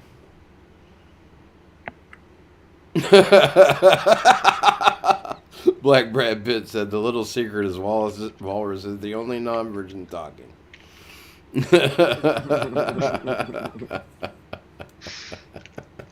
You're right. I don't even know what a woman looks like, to be honest. Air Raid has never smashed ever. I've never even seen a woman. I don't even think they exist. His kids are adopted, actually. His kids Yeah. are immaculate conception. Immaculate conception. He gave birth to his children. He gave birth to his own children. This is all true. This is all true. Not that there's anything wrong with Now, that. people, it Most wasn't people don't know gross. It about this wasn't. They, he reproduces asexually through through a. What's it Like a called? worm? What's it called when things? No, like what's it called when like the cells split off? Oh, yeah, into yeah. its Oh, own fuck. separate What? thing? Yeah, I know exactly. Fuck. Well, little known Yeah, so, fact like, they just like popped is out like, of you like a Canadian little women fucking- don't count. So if you've only had sex with Canadian women, you're actually still technically a virgin.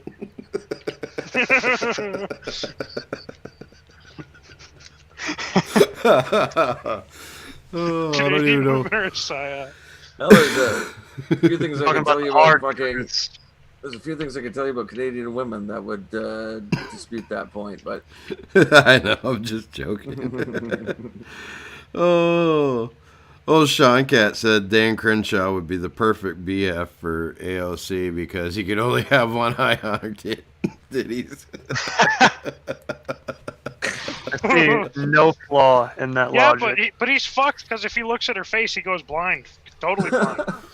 No, yeah, there's one good he eye. doesn't have Or any soft. eyes. He'll go totally soft. Maybe that's how he lost the eye, actually. Mitosis, yes. Goblinas. Mazzy Frog got it. Cellular mitosis. Oh, okay. They just like how the fucking God, was there a movie that was it Terminator 2 where you could like no, that wasn't it. Fuck. No, there was like a movie where it's like some guy did that or some shit. Oh, it was just a documentary about Canada. So Canadians reproduce. They've evolved to the point where sex is strictly for fun. They can reproduce asexually now. Yeah, we reach our peak mass of beer and maple syrup, and then we just split. What was that movie? You remember Demolition Man? That he's like, no, we don't do that. You know, we just put on a helmet and then that's how we have sex. It's like, get the fuck out. That's fucking horrible. That's hell. That's literal hell. Yeah, dude. But to be honest, we're not far away from that, and that scares me. I mean, I'm pretty sure that Japan Sandra has Bullock it already, you know? is his daughter in that movie, so it's probably a good thing that they used fuck helmets. Yeah. There's there was a really old movie in the 80s. Did you guys ever see that movie Cherry 2000? Yeah. No. Cherry 2000. Yeah, I did Seen see Death that one. Race 2000. Very Yeah, it different. was like in the future they had like robot wives, and his model broke, and the only place you can get it was like it's out of stock, you know. So he had to go to like the desert, and he gets like this girl to help him, you know. Oh. Is that fucking very young Meg Ryan? Melanie Griffith. Very young Melanie Griffith. Yeah, When she was still kind of cute. yeah, she was cute back then. I gotta watch this movie now. You guys remember that movie Screamers with Peter Weller? Yeah. Yes. How's it going? Yeah, this is the time Ever in seen- Fren Report Live where we talk about Jewish media. Have you seen You Buckaroo gotta Banzai? separate the art from the Yes. artist. Come on now. Oh, I mean, you know. Wait, Screamers? Isn't that the one with Michael J. Fox? No, that's Frighteners. Oh, Frighteners. Okay, because that movie's The terrible. Peter Jackson movie. I thought it was it was goofy. Yeah, it's not the greatest movie ever. It's kind of bad, but it's still watchable. Yeah, I watched it. I don't think I saw that It's a one. shame it's a shame that was one of his last fucking movies. Yeah. Yeah, I was watching it, and then all of a sudden I saw Peter Jackson on the screen, and I was like, "Wait, the hell is that Peter Jackson?" It's crazy that he went from making Dead Alive to making that movie.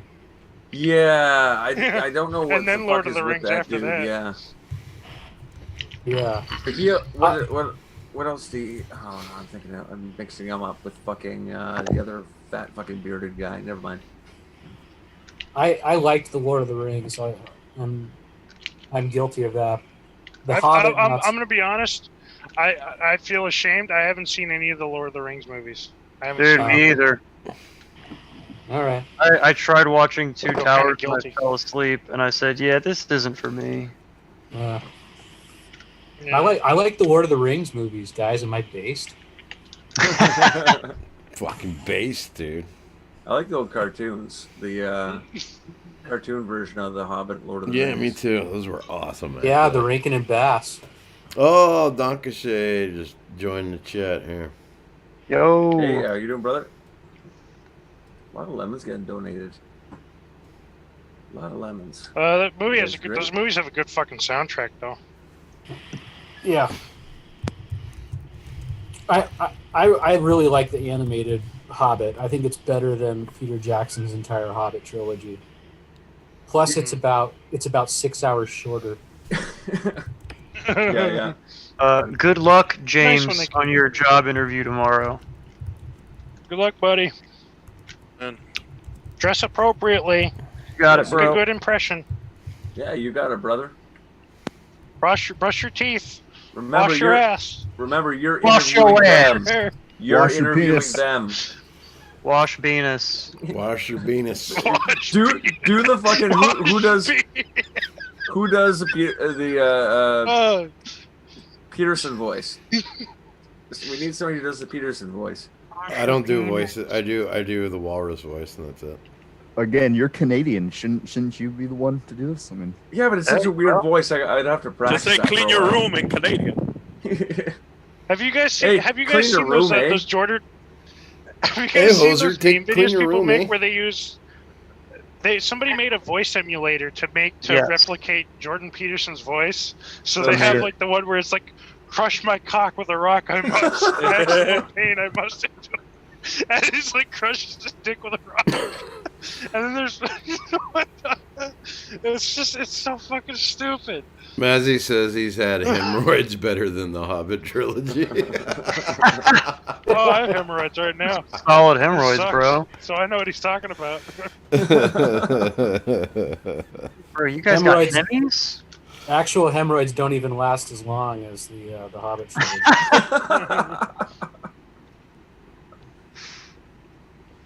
Animated Hobbit was fucking awesome, though. Well, Yeah, it's not as good as the Lord of the Rings. It's because it's a little kind of goofier. But I mean, the Hobbit book was more for children. for children, yeah. Yeah. So it's not like it's losing anything, but no, it's I'm not a good. fan They're of the making word. that mature rated version of the show for fucking Amazon or whatever. Yeah. It's like, oh, shit's getting weird now. I'm not a fan of the Lord of the Rings animated movie. The Well, it's No, nice well- knowing ya. See ya. what's the name? What's the name of that? What's the name of that guy that made it? He's the Bakshi, right? yeah, but yeah, Bashti. I think it's Bakshi. It would have been better if they used the Sounds same boring. animation team for both movies. Because they Yeah. split it into 2 instead of 3. It Well, was, the Bashti team. I mean, like that guy's a creep. Yeah, he's a fucking weirdo. Yeah. He made the Fritz the Cat and Heavy Traffic. Oh yeah. I think he did Fritz the Cool Cat was World, pretty too. funny. and Wizard. Even though it was such a liberal fucking cop out. Well, the funny thing about Fritz the Cat is it makes all the commie fucking lefty faggotry look stupid and fucking degenerate and Yeah. trashy, right? it does. So Yeah. it's Yeah. really subversive, and I don't think it's a good thing. But the ironic part is it makes them look so fucking fake and stupid. Yeah, And like Yeah. Fritz the Cat, all the lefty commie shit he does is all just to get pussy. Every fucking bit of it, and he Yep. says it Well, Yeah. just like a real life leftist. exactly. Hmm. But he actually gets laid, where most of them don't. yeah. Well, because it was He ends like up the dying 60s. every time too. Because it was like the 60s, right? So Yeah, early 70s, I guess, something like that. but I mean, as far as Early like 70s. he was the represented the kind of Chad version of, if you can even call that the Chad version of the fucking lefty, who was like, okay, meet some gals and hey, oh yeah, you like Martin Luther King? Oh, I'm totally down with that. Oh, I'm not getting pussy. All right, see you fucking later. Boom, gone. Not spending the rest of his life Yeah. fucking chasing them and pretending how much he likes that bullshit, right? Yeah. Well, yeah, because I like, it was and like they, the 60s, they so they all the didn't black have people Instagram. were black crows. Yeah, so they didn't have Instagram with fucking Yeah. 500 guys being like, "Oh, you're fucking beautiful." La, la, la, la, la. Yeah. But once again, if Fritz the Show Cat box. wasn't Jewish and he was a real person, he would end up with us. Yeah. And then he made Wizards, which is borderline pornographic, but that was him trying to make, a family picture. Yeah. A family picture. I've actually seen that.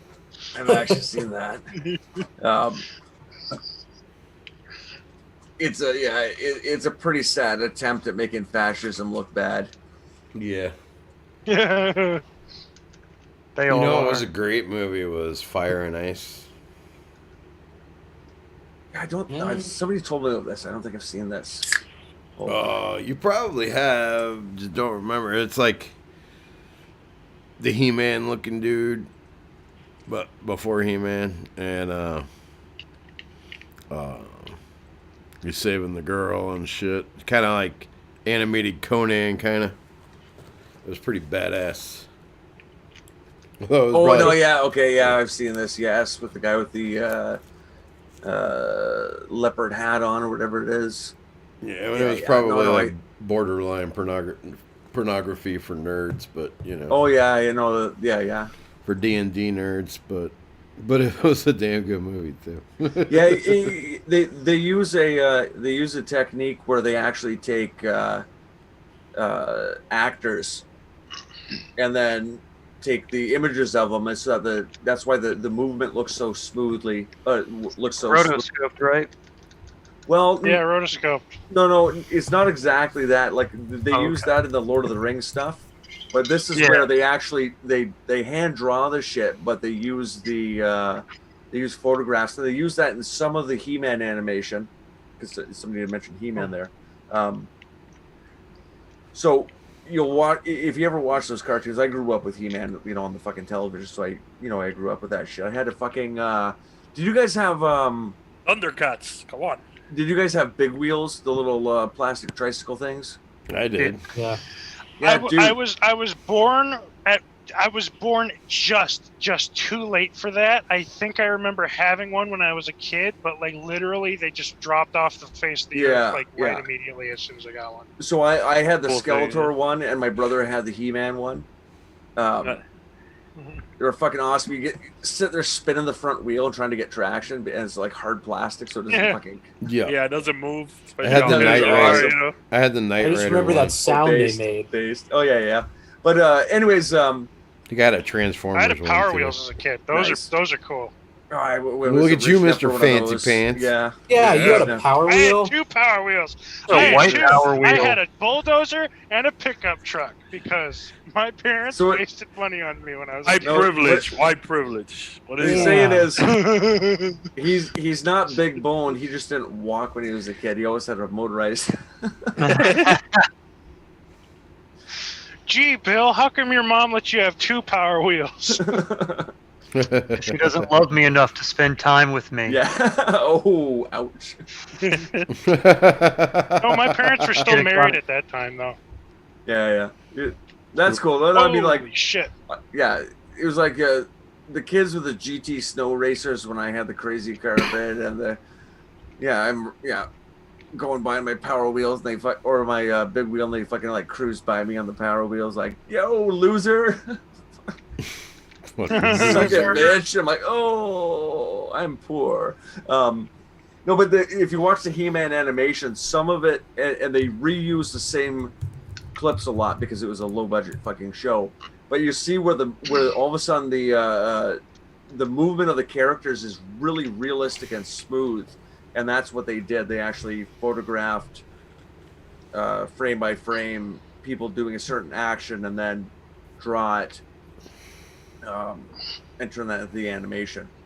It's an interesting technique because you can almost always see it, because no matter how so that is rotoscope, but the reason it's smoother is because they drew more frames, so like probably did it at like 60 frames per second. Rotoscope is taking the film, you film something and then you etch onto the film. Oh itself. so like Roger Rabbit. That's right. Yeah, that's more like. Well, no, it's like the lightsabers in Star Wars. They'll scratch an area of the film. I'm sorry. They'll scratch an area of the film and paint on a color. Oh. That's not exactly how it goes, but that's similar to the process, anyways. And that's kind of what they did with the Lord of the Rings thing, because it's actual film, and they've modified the film with painting and various things. But no, this is like taking a still photograph, putting it on your light table, and then drawing the outline of the person. Then you color that and make that a cell like a regular animation cell, and then taking the next and the next and the next and the next. So you're animating, but you're tracing. And that's just to get the motion just right, because once again, it doesn't matter how good of an animator you are, it never looks quite natural. And every time you see that in a animation, it's like, whoa, that was like really fucking good. How the fuck did they do that? It's a very interesting process, anyways. I've got an update. The hot girl from the hearing is the Dominion IT tech. Ooh. What was that? Say it again. The hot girl from the Michigan hearing is actually the Dominion IT tech. Really? Interesting. Can somebody say what? Can somebody repeat what he's saying? Like he's breaking up. He said the hot girl from the Michigan hearing was the Dominion IT tech. Oh, okay. Yeah, he was turning on robot-y for me, so I couldn't hear him. Got to post a picture of her in the Fren report so we can compare boobs with Dr. Gina. What's her name? I don't know. I'm working on it. I might be wrong. We have to have a comparison of milkers.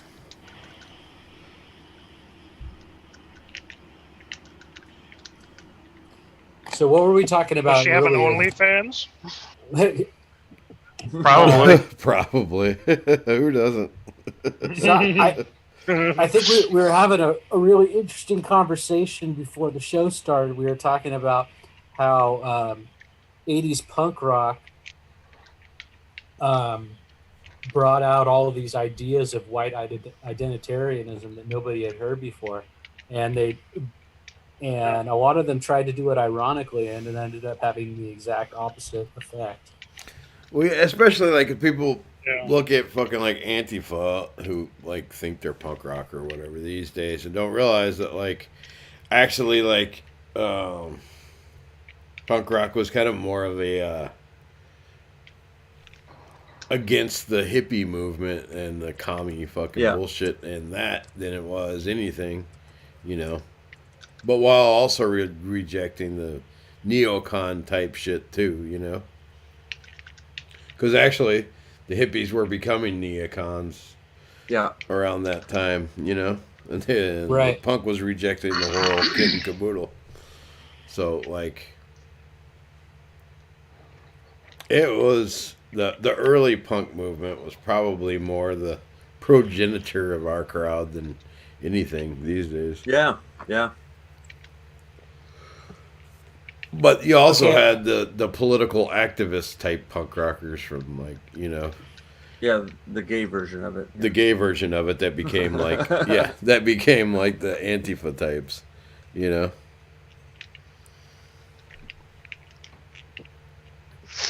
I posted the girl in the chat.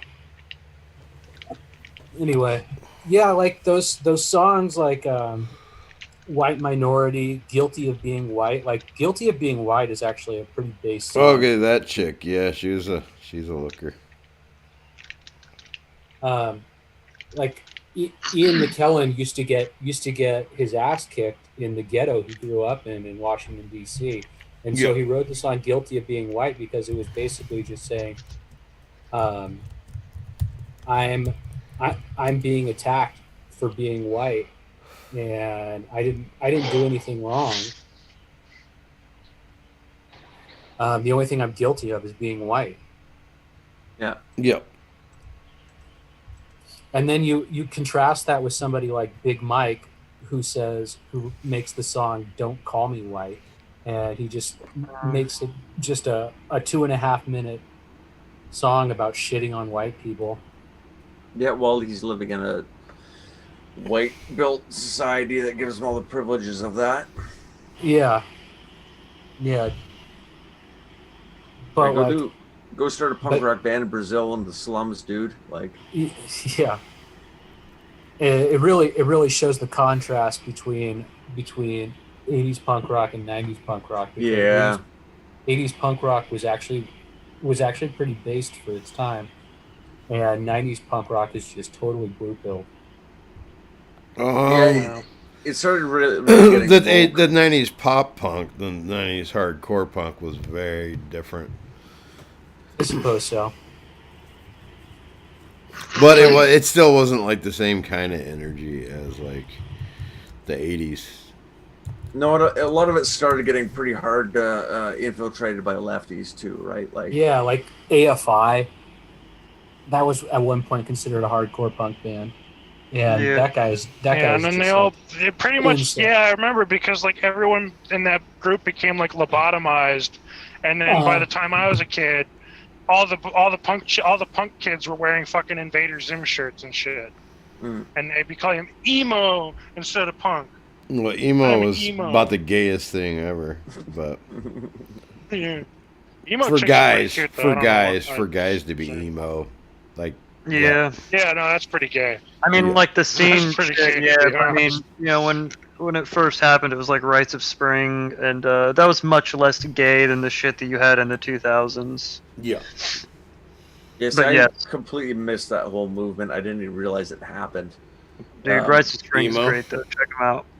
I just started seeing teenagers walking around with their fucking toques on in the fucking summer and their hair in front of their faces. I'm like, Toques.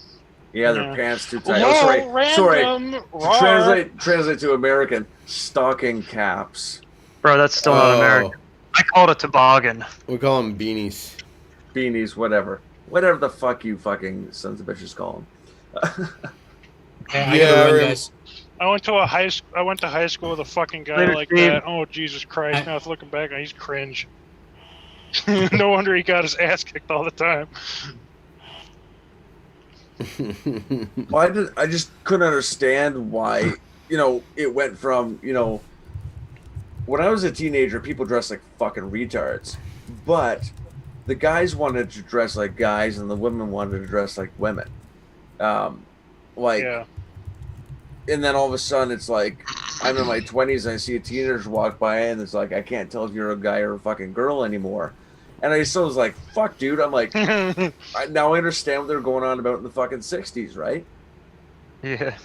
Well, I mean, I think that a lot of that came about because people like ran out of stuff to bitch about. So they started complaining about their girlfriends and shit instead of, whatever, politics. Yeah. It became very like introspective. Which in itself is kind of gay, But it's also complaining, oh, life is too good now. Oh.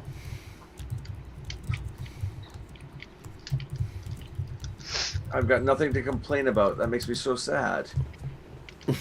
Yeah, I mean, yeah.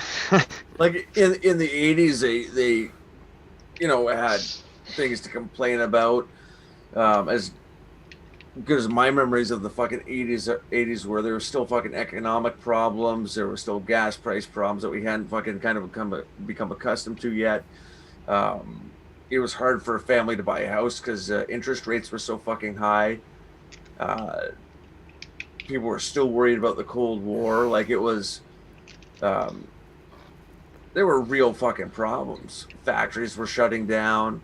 So we had kind of like, dirty old fucking streets and dirty old town fucking bands and all this type of shit. And we had fucking, they had, I didn't, but they had things to fucking complain about. And then all of a sudden, the music turned into, Mom took my Xbox again. Oh. As opposed to, my parents beat me with a fucking 2x4 and thank God they did and I didn't turn out fucking gay. Awesome. Let's go fucking be guys. The good punk rock was basically like a musical shitpost, kind of. Yeah, exactly. Yeah. I think the best of that energy went into rockabilly and psychobilly and cowpunk and shit. To tell the truth. Yeah. In the 2000s sometime, some of that shit went kind of to the dirty punk, but the dirty punk ended up being subverted so fucking badly to the left where it initially wasn't. Yeah, originally they hated the hippie shit too. Like it was like fuck you, fucking hippies. Like I used to. It's one of the reasons I got along with them. Didn't like the faggots and didn't like the fucking Yeah, like they were degenerate. They knew it, but they were just like, yeah. But our guys are still fucking guys. Yeah. And our women are fucking still hot. We like the hot chicks. They didn't like fucking go. oh yeah, we're dirty fucking punks and go, give me a 400-pound fucking woman because I'm body positive. Fuck that. Yeah, the men were men and the women were women and fucking. Yeah. All that good shit. The big difference about them is they fucking, they tried to be honest about what they wanted. They're like, I want to get drunk and I want to fucking do drugs and I want to get pussy and, I don't think about anything other than that. Thank you very much. That's my song. Have a nice night.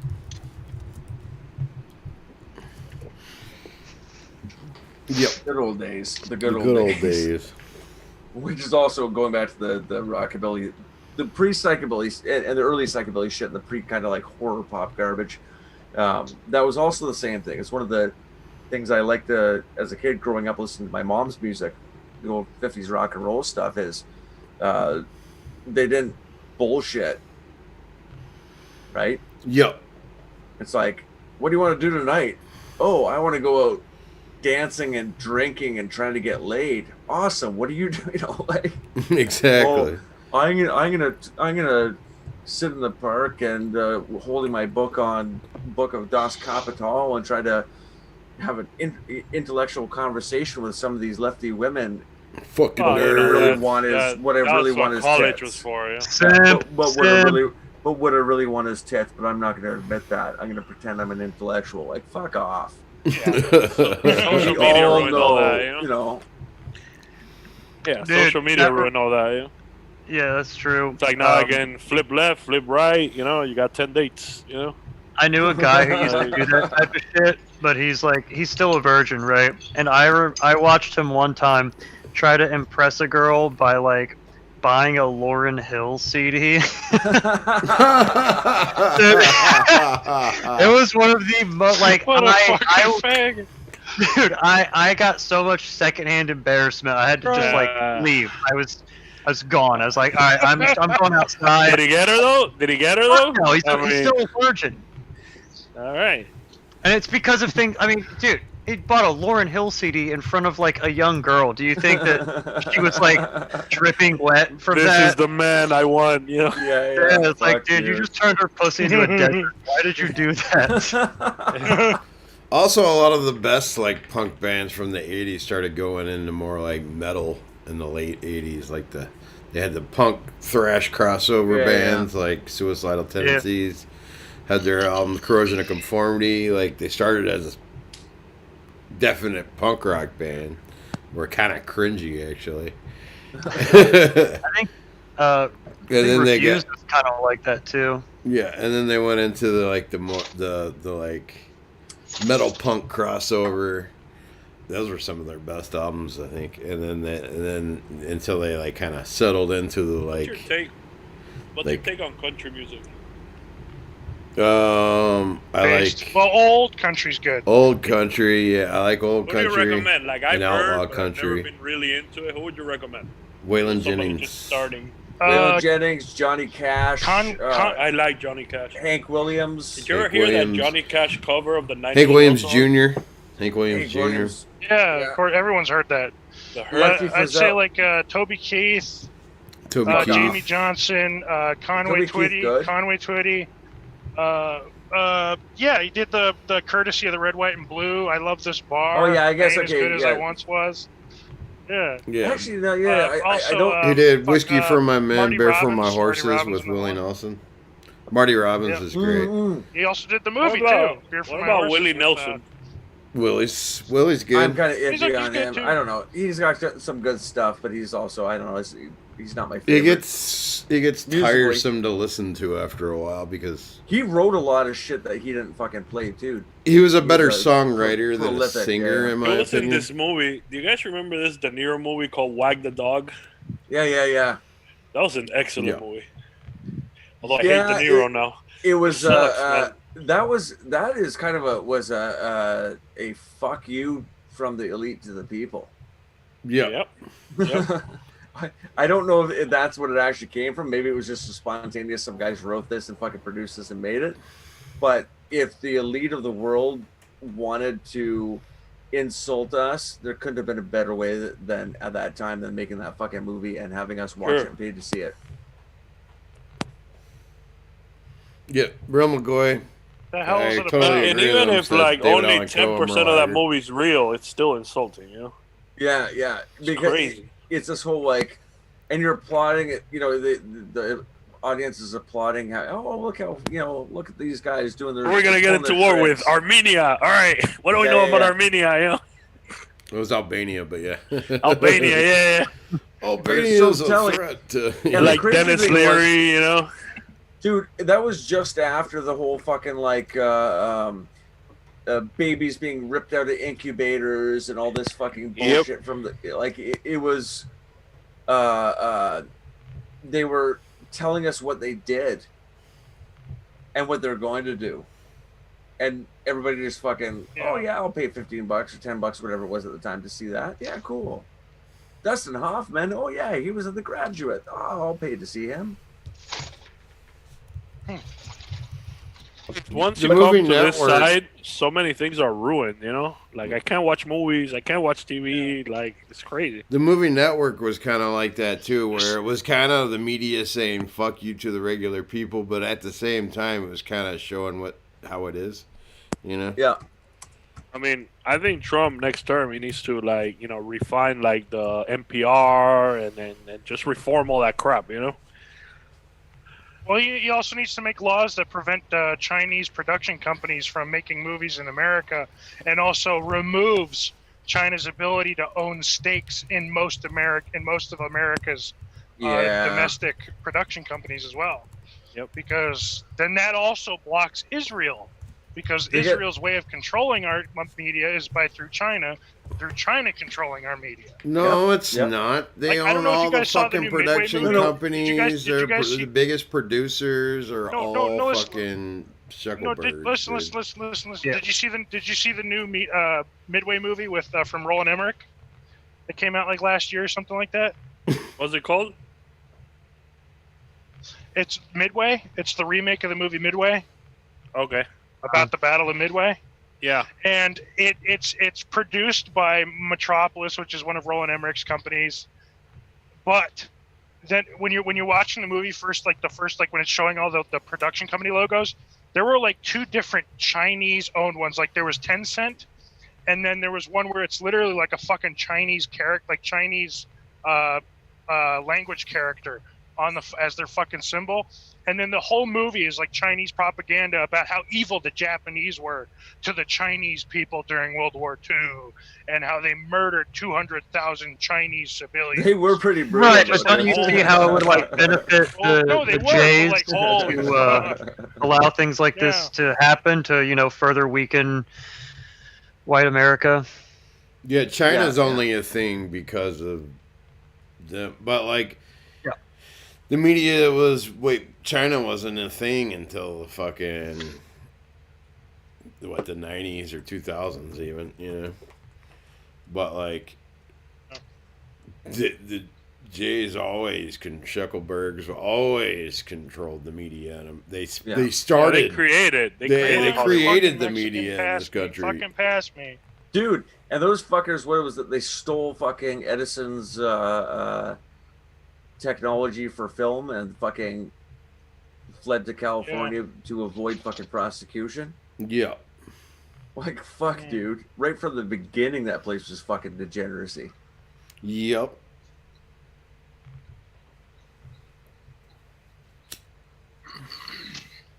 Always has been. Always has been. I love that meme. Always has been. Wait, it's all Chosenites? Always has been.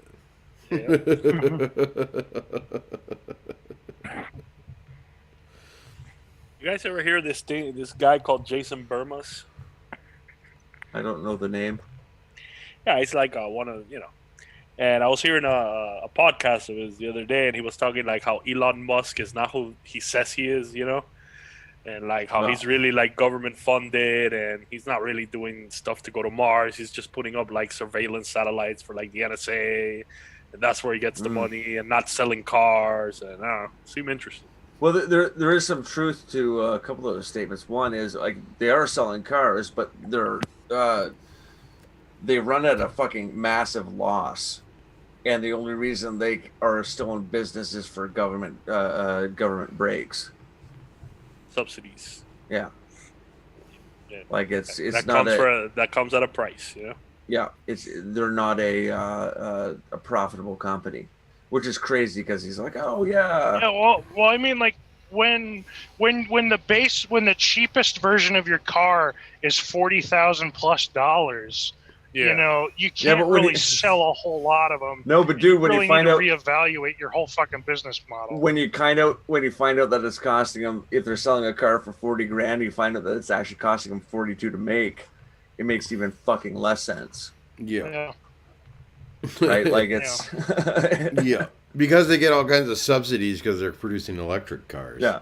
But there was all this green energy crap, and even though they're fucking worse for the environment all the way around, pretty much, but you know. The thing that Elon Musk is best at is selling ideas to investors. Yeah. That is what the fucking guy is really good at. Yeah. And it is what it is. You can, think it's a good thing or a bad thing or whatever, but that's what he's fucking good at. And I'm not saying he's a stupid guy. I'm not saying he isn't technically knowledgeable, but he is what he is by selling. But he is what he is by selling fucking ideas. Sounds like a Bergman trick to me. Steinberg trick. James D. Russell, Elon glows in the dark. I would agree with you 100%. Yeah. I also think that he is a certain amount of a loose cannon. I don't think he's 100% a controlled asset, but I think he's definitely got his money from certain interests and plays to them. He plays a role, but he does shit like actually kind of speak his mind on Twitter and stuff, and it's kind of like. Yeah, it's probably part of the cover, like, oh, he's. No, I think he's a human being. No, I think he's a human being, and I think he just fucking says stuff, and then every time I've seen him say something controversial, he just stops talking about it and moves on, and I don't think he's trying to.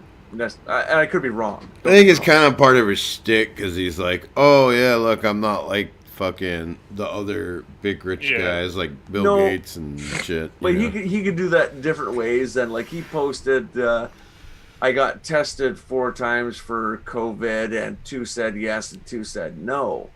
Like that doesn't need to be thrown out there. He could do other things than that. And he just kind of left it at that. I mean, actually, that example would be a perfect example of what I was saying. If you wanted to be like, oh yeah, I'm not like fucking Gates and Bezos, I'm the cool billionaire. You know what I mean? Yeah, but there's ways of doing that without causing people to have actual discussions about important things.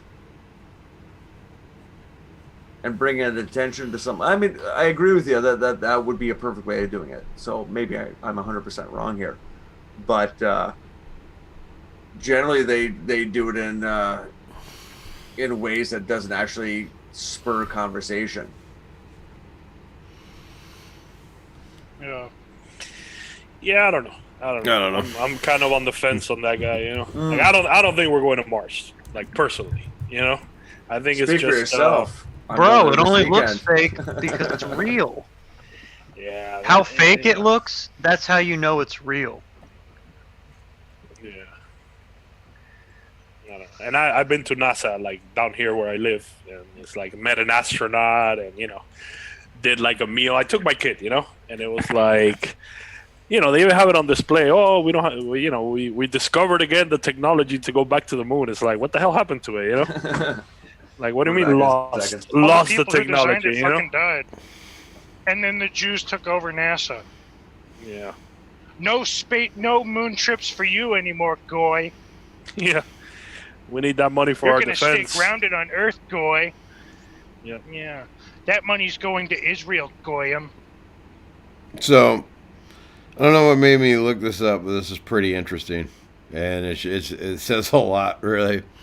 That did you know ancient India was one of the first places in the world to actually have sanitary toilets? Yeah, okay. 2020, there'll be a That's ironic. superpower. I know.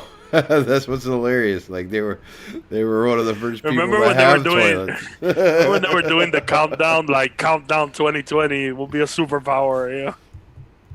Right. Did you guys ever see that video that was released to like promote people, like to promote using toilets? And it was like an animated video, and it was like, take the poo to the loo, take the poo to the loo. And it was a bunch of like dancing turds jumping into a giant toilet.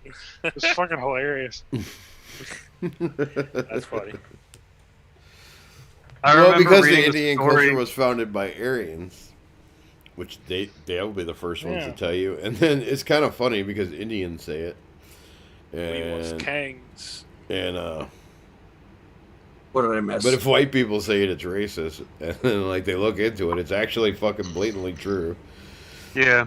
So that's actually who brought the toilet, or had toilets there. You know what I mean? there are no toilets on the moon. That's fake. It's not true. I would say if there's plenty of craters there are to shit bags in. of shit though. I would say if there's like little baggies of shit buried in there. I'd say if there's any better indication that that it was not the current people of India that created that civilization, that's it. It's the fact that they had functioning toilets.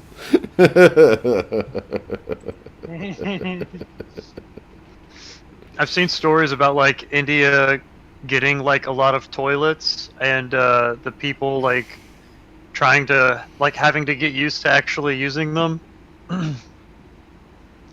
Yeah, they can't. What I'm talking about? They installed a bunch of toilets and stuff, and still can't get people to use it. They're like, yeah, like like for example, I saw this one story about a guy writing like wistfully about returning to where he grew up and like shitting in the grass there, and how the grass like felt better on his bottom than anywhere else that he had shit. So wait. It's like he's writing like a poetic memoir about shitting in his childhood grass Let me field. get this right. So he had his ass on the ground. He wasn't hovering. So as the shit was coming out, it was just squishing around. I'm assuming that it was like some tall grass. It's probably tall grass, yeah. Yeah. Oh, okay. Like some cattails fucking It's blowing in the breeze next to him. I'm sure they weren't pooping on a well-manicured lawn. His balls. The poo in the well.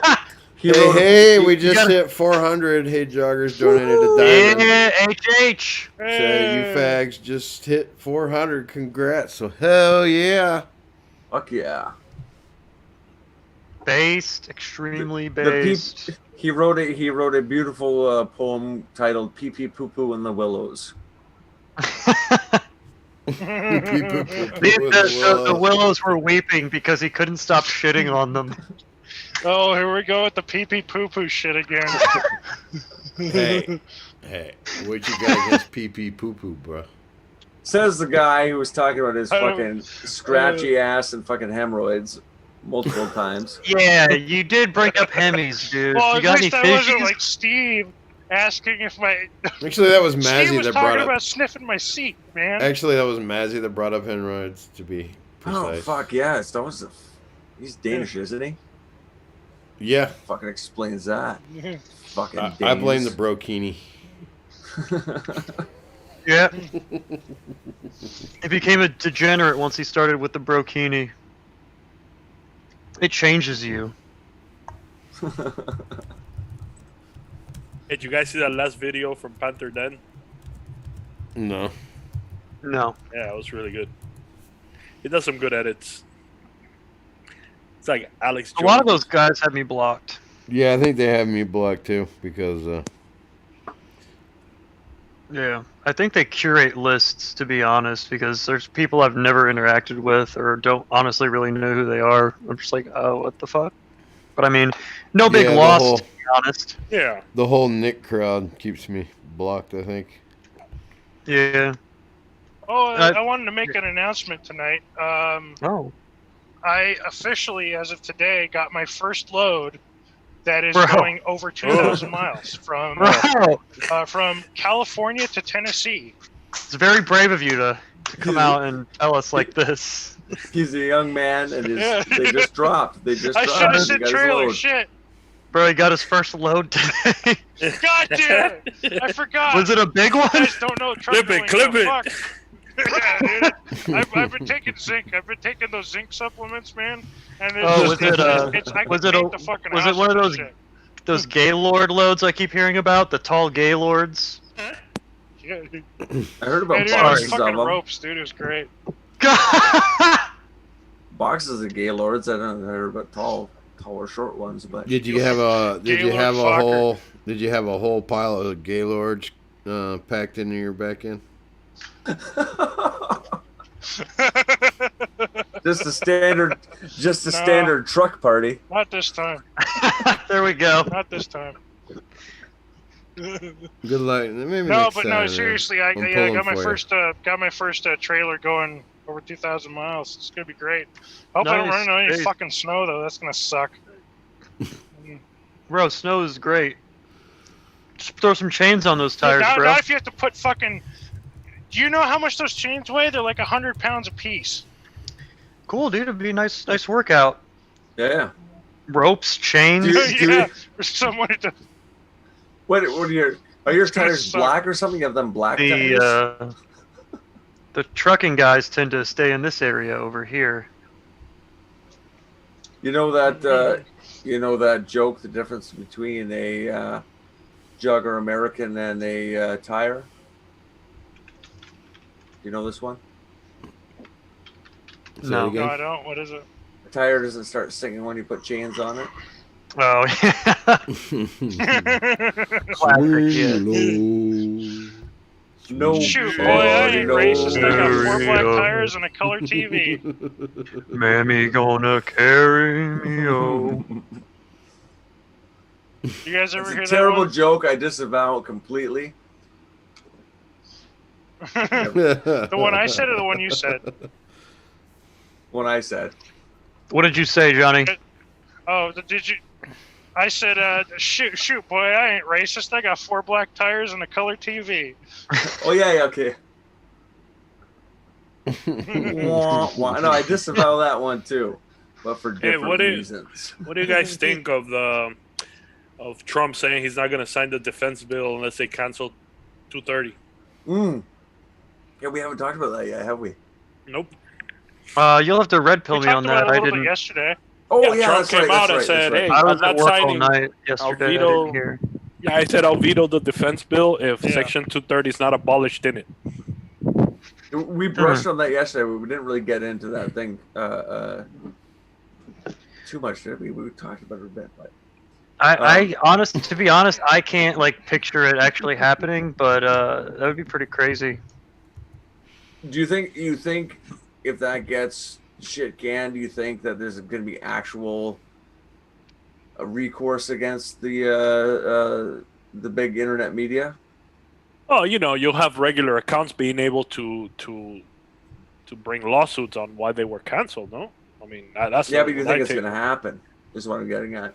like canceling Section 230?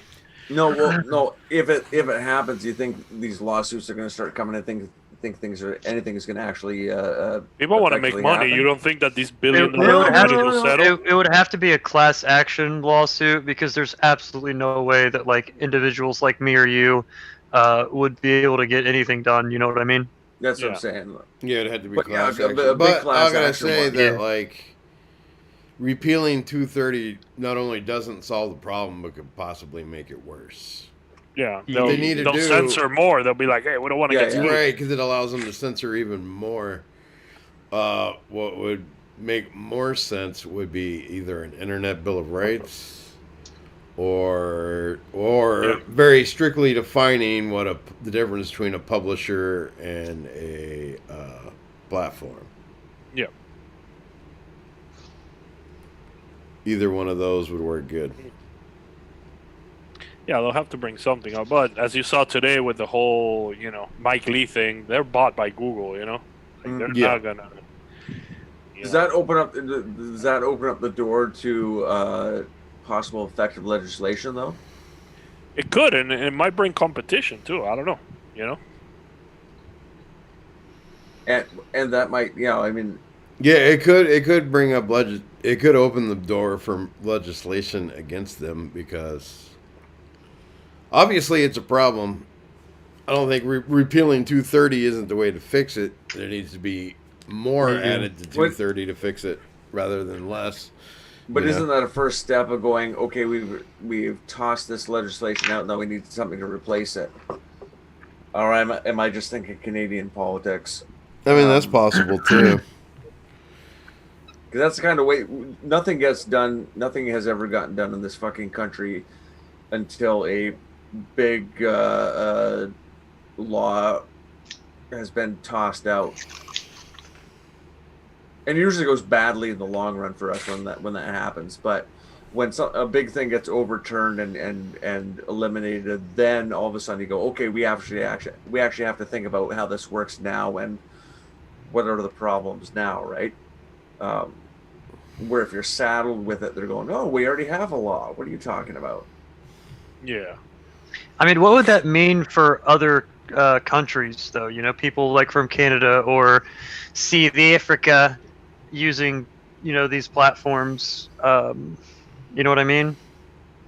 Well, already now, like every country has its kind of different loopholes and rules. Like you could be banned off German Twitter at the drop of a fucking hat.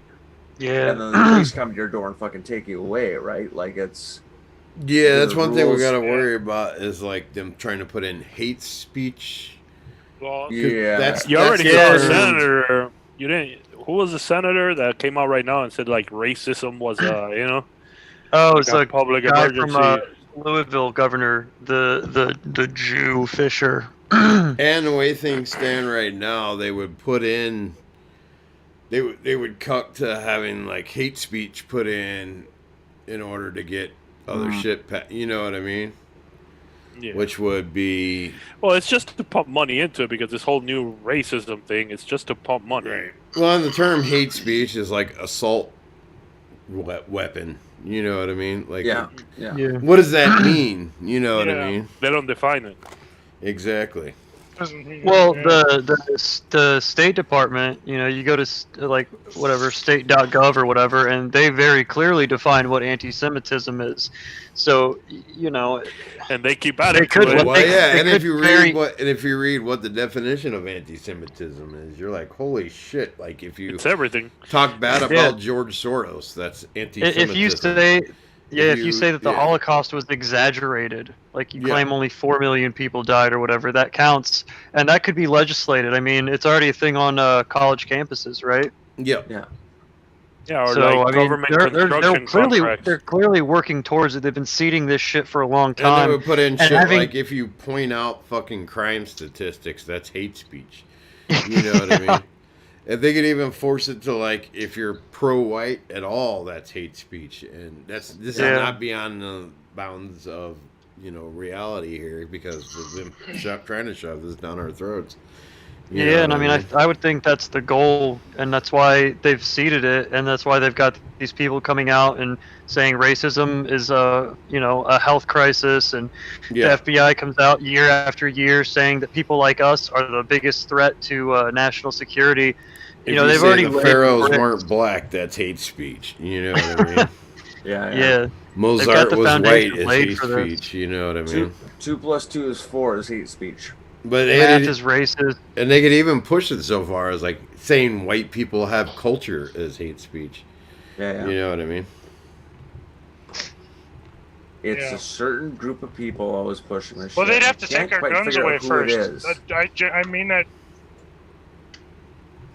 You'd be surprised. They'll pass the laws first. Yeah, they'll set the bed. Then after a couple of shootouts, I think doing that will cause acts of terror. Well, of course it will, because they're gonna call people doing a show like this an act of terror. So they will create it. They will. But no, I mean like, let's say. I know what you mean. But school that a politician's kid goes to, something unfortunate happens at that school in Minecraft. Yeah, but that's not going to happen from from real people. I mean, maybe some like Fed Op or they trick some schizophrenic kid into doing some crazy shit or saying he will. But like, I mean, people like we don't do that shit. You know what I mean? Yeah. Because we have to fucking go to work in the morning. It's just not like it's just not in us. I know, you know? but we got. And it's not gonna help anything. It's literally gonna make it worse for everybody. Dude, what we need to do is we need to nuke every nation in the world. The entire world. Everyone. Fucking everyone. And twice ourselves just to make sure. Just to make sure. That's the only way. Just drop them on the ghettos. We need a fucking... You know what we need? We need a GIF emote of the Rod Steiger riding the bomb from fucking Dr. Strangelove, so we can drop that every time he says something. With Dr. Strangelove, yeah. Yeah, riding the bomb. Yeah, Nice. yeah. Well, every time Johnny says in Minecraft, boom. There we go. That was basic. we need shit. 600 more That was followers basic. and like 17 more subscribers, and I can do that. I'm gonna subscribe this weekend. I'm gonna get up my Nice. ass and fucking finally get something done. Use that agency. Yeah. That agency, you got that agency, yo. Dude, I got fucking all kinds of shit taking up my agency, man. I'm surprised I can even fucking get anything done or even fucking beyond this. It's always something, dude. It's always fucking something. And try I having love two that fucking emote, kids. Brad. That shit's awesome. The girl's like about to twerk in front of the door, and the night comes crashing through. Oh, nice. Yeah. Smacks her in the head.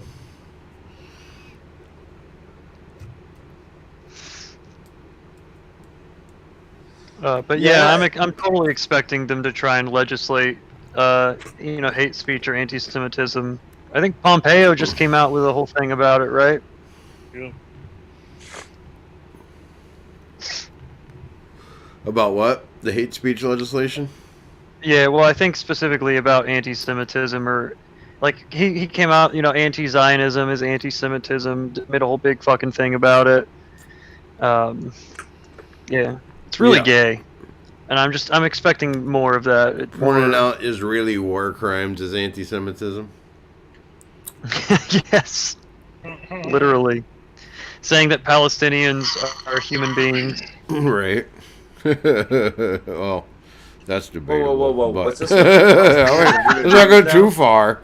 I'm getting a little carried away there. Sorry. Sorry.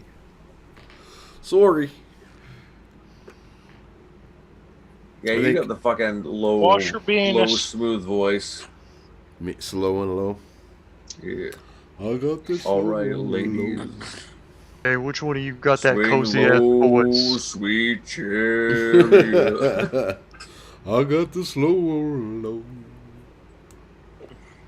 That's a great song, actually. Speaking of country music, I like both kinds. I like both kinds of music, country and western. If you don't listen to Lefty Frizzell, you don't know where Merle Haggard was coming from. That's true. That is true. And if you don't know who Bob Wills is, I feel sorry. Oh for you, shit, son. yeah. Fuck yeah. Bob Wills and the Texas Playboys. I was just listening to I was listening to last night Merle Haggard and the Playboys. Doing a Bob Wills tribute and Bob Wills music. You know who I like a lot is Mel Tillis. Yeah, Mel Tillis. That was good. Tex Ritter. Tex Ritter is a good one. Who's actually fucking related to John or Jack? Who's the guy? John Ritter, Jack Ritter, Josh Ritter. the actor who's in the fucking company. Oh yeah, that's Jack Ritter. Jack Ritter. John. Yeah. John Ritter. He John was Ritter, Jack yeah. on the show, and John in real life. Yeah. That's why he's always fucking confusing. But there's a good musician called Josh Ritter. Who's the I guy know. who That's right, I sang know the Rawhide theme? Rolling. Oh, that's Keep actually a them good question. doors rolling. Yeah, Rawhide. Trucker song. The fucking trucker song. That was my dad's favorite television program right there. Ride. Yeah. Wow, look at Frankie Lane. Ride. I never got into country music. I always associated westerns with like Ennio Morricone. Okay. Well, my growing up in Texas, you heard There's country a delay music. in my audio, so it takes a long time for you guys to respond. Growing up in Texas, definitely always heard country music. Yeah, but I didn't really listen to it until I got a little older.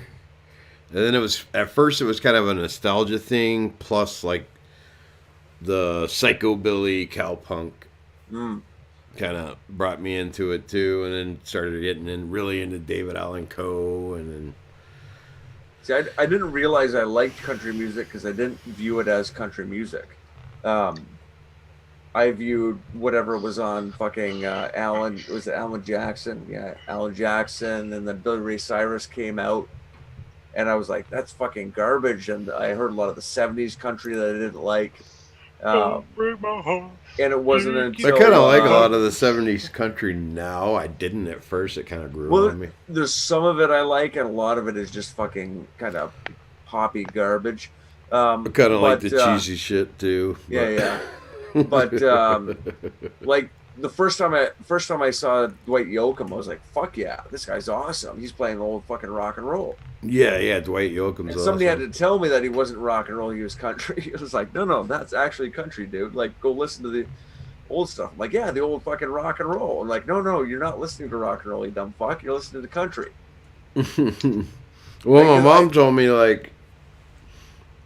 Probably early 90s or something. That's why she late 80s, early 90s.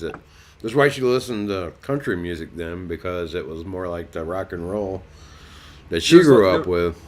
Yeah, there's less difference in the sounds, right? Like, yeah, they're playing the same kind of shit. But I mean, like, I viewed anybody who's on Sun Records as rock and roll. So Johnny Cash was rockabilly, rock and roll to me. Yeah, I could see that. Right? Yeah. So when I found my mom's Johnny Cash record, she's like, "Oh yeah, he was on the same album or same label as Carl Perkins and Elvis Presley and Roy Orbison, and he played with all these guys, Jerry Lee Lewis." I'm like, "Oh yeah, he just has the more hillbilly style." And it wasn't until later that I was like, "Oh yeah, okay, yeah, I get it." There isn't actually these categories that we are arbitrarily put on music are arbitrarily put on music. Bro, I love Roy Orbison. Yeah, he was like the feminine he's good. version of Sun Records, right? Because he has that kind of like light, high-pitched voice. Great songwriter. Panty dropper. Yeah. Oh, fucking right, dude. And he's a weird-looking dude, and gals loved him. He was an ugly son of a bitch, that's for sure. Yeah. The women fucking loved him, dude. Pretty woman. Oh, when I told what do you guys think of that team up, the Traveling Wilburys? They had some good shit. With Roy Orbison, Tom Petty, and George Harrison. He died down here. Bob Dylan. Bob Dylan was really fucking irritating, and thankfully didn't sing on much of this shit. And then who's the other guy? The Bob guy Dylan's best albums had like were recorded in Nashville, and they used the local session musicians and stuff for it. So he was the J, right? Oh yeah, Dylan. Oh yeah. Dylan, a huge fucking. Yeah, I never really listened to him. I found him honestly pretty annoying. Here's an interesting fucking connection. You know the band? Yeah. Yeah, they were. Who was Bob Dylan's bands? They were Ronnie Hawkins' band. They were the Hawks. Yeah. They were a Canadian fucking rockabilly rock and roll fucking band. Back in Ronnie Hawkins. I just took them. Oh, Hey Joggers just put in Mark Knopfler. Mark Knopfler was an awesome fucking guitarist. Also very tribal, was he not? Was he? I know I saw him play once, and he was really fucking good. One of the best concerts I've seen. Brad Pitt also mentioned Alice in Chains. I used to love that band. Alice in Chains was a great band. Remember Jar of Flies? I used to love that. I had that in a cassette. Yeah, me too. Yeah. Oh, little Walkman, Great. It's where the days, man. Jeff Lynne, that was the other guy. Jeff Lynne, yeah. Yellow. Yes, yeah. Ooh, Yeah. Rooster is such a good fucking song.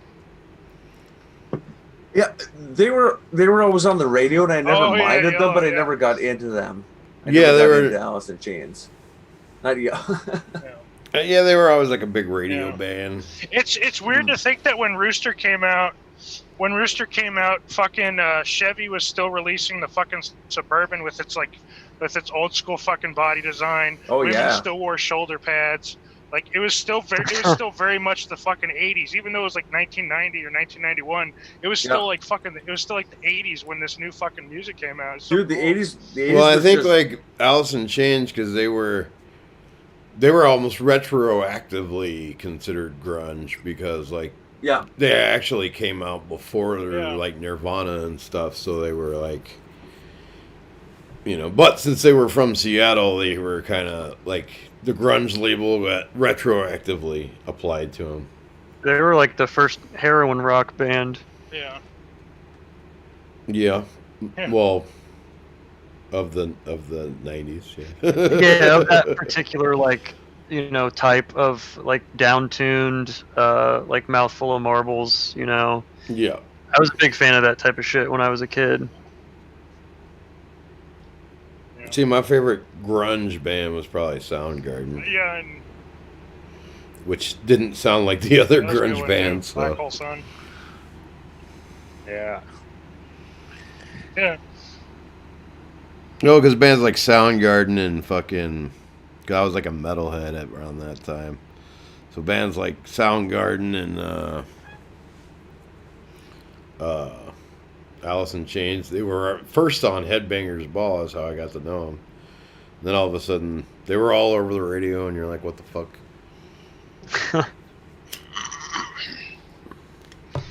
Yeah. Yep.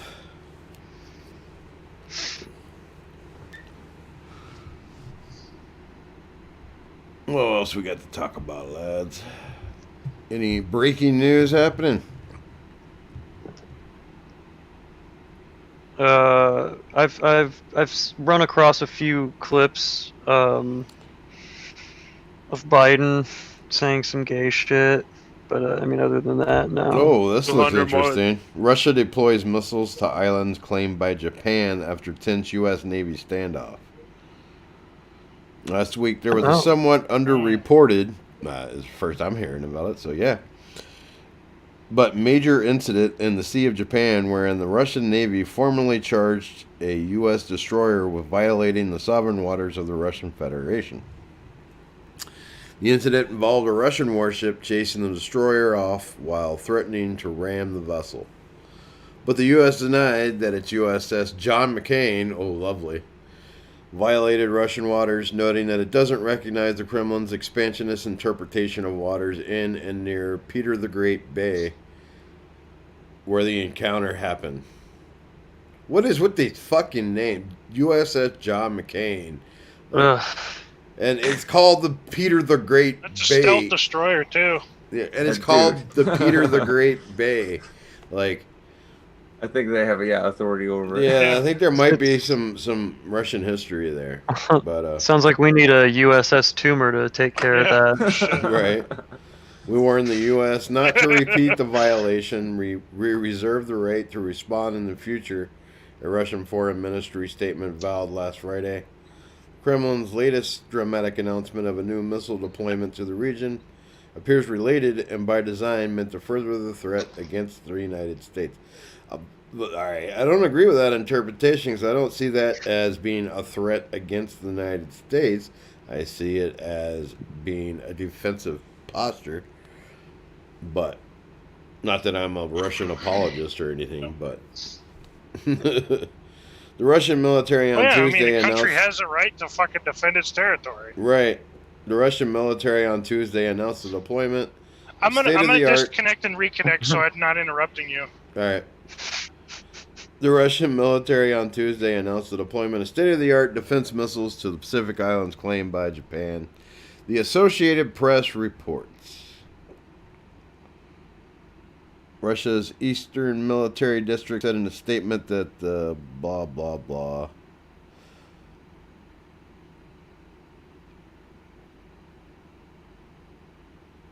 Specifically, the deployment is said to be on Itarup, which is among the 4 southernmost Kuril Islands, which the Soviet Union annexed during the final days of World War II. Japan, however, refers to them as part of its northern territories.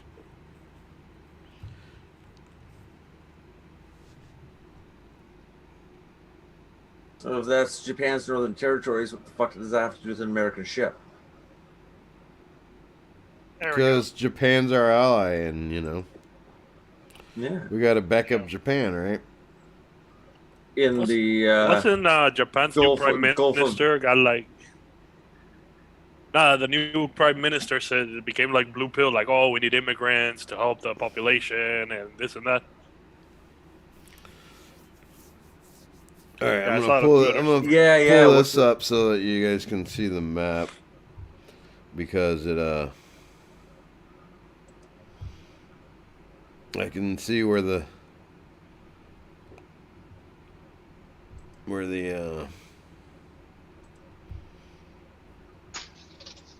how both would say that.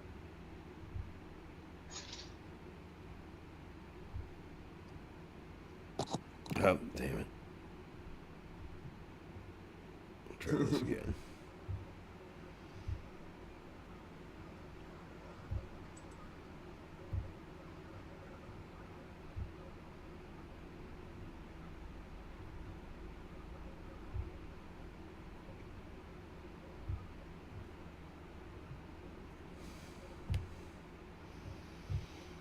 So you can see it's in between these two lines here that is the territory in question.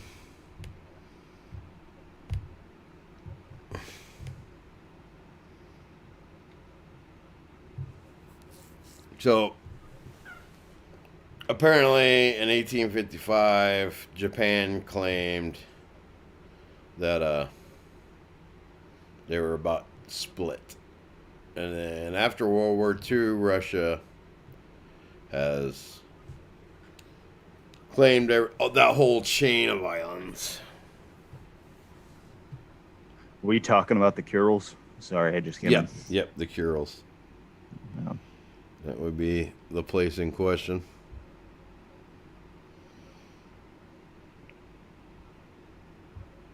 So, I don't know. I don't know what to make of this. They say that's part of the reason why Russia took over half of Germany, was because originally Russia wanted to take full control of Japan, but we told them no. So in retaliation, they just moved west into Europe instead. No, there was also the fact that the Americans were initially allowing the Russians to militarily defeat Germany right to the end, because the Americans didn't actually want to have to fight the Germans on even footing, which is sensible. I mean, I would do that too. Dude, like, the Russians lost millions of people fighting the Germans. What do you think that would have politically done to the Americans? Oh yeah, Right. Yeah, and from a strategic point of view, I don't think that the Russians really wanted war with Japan.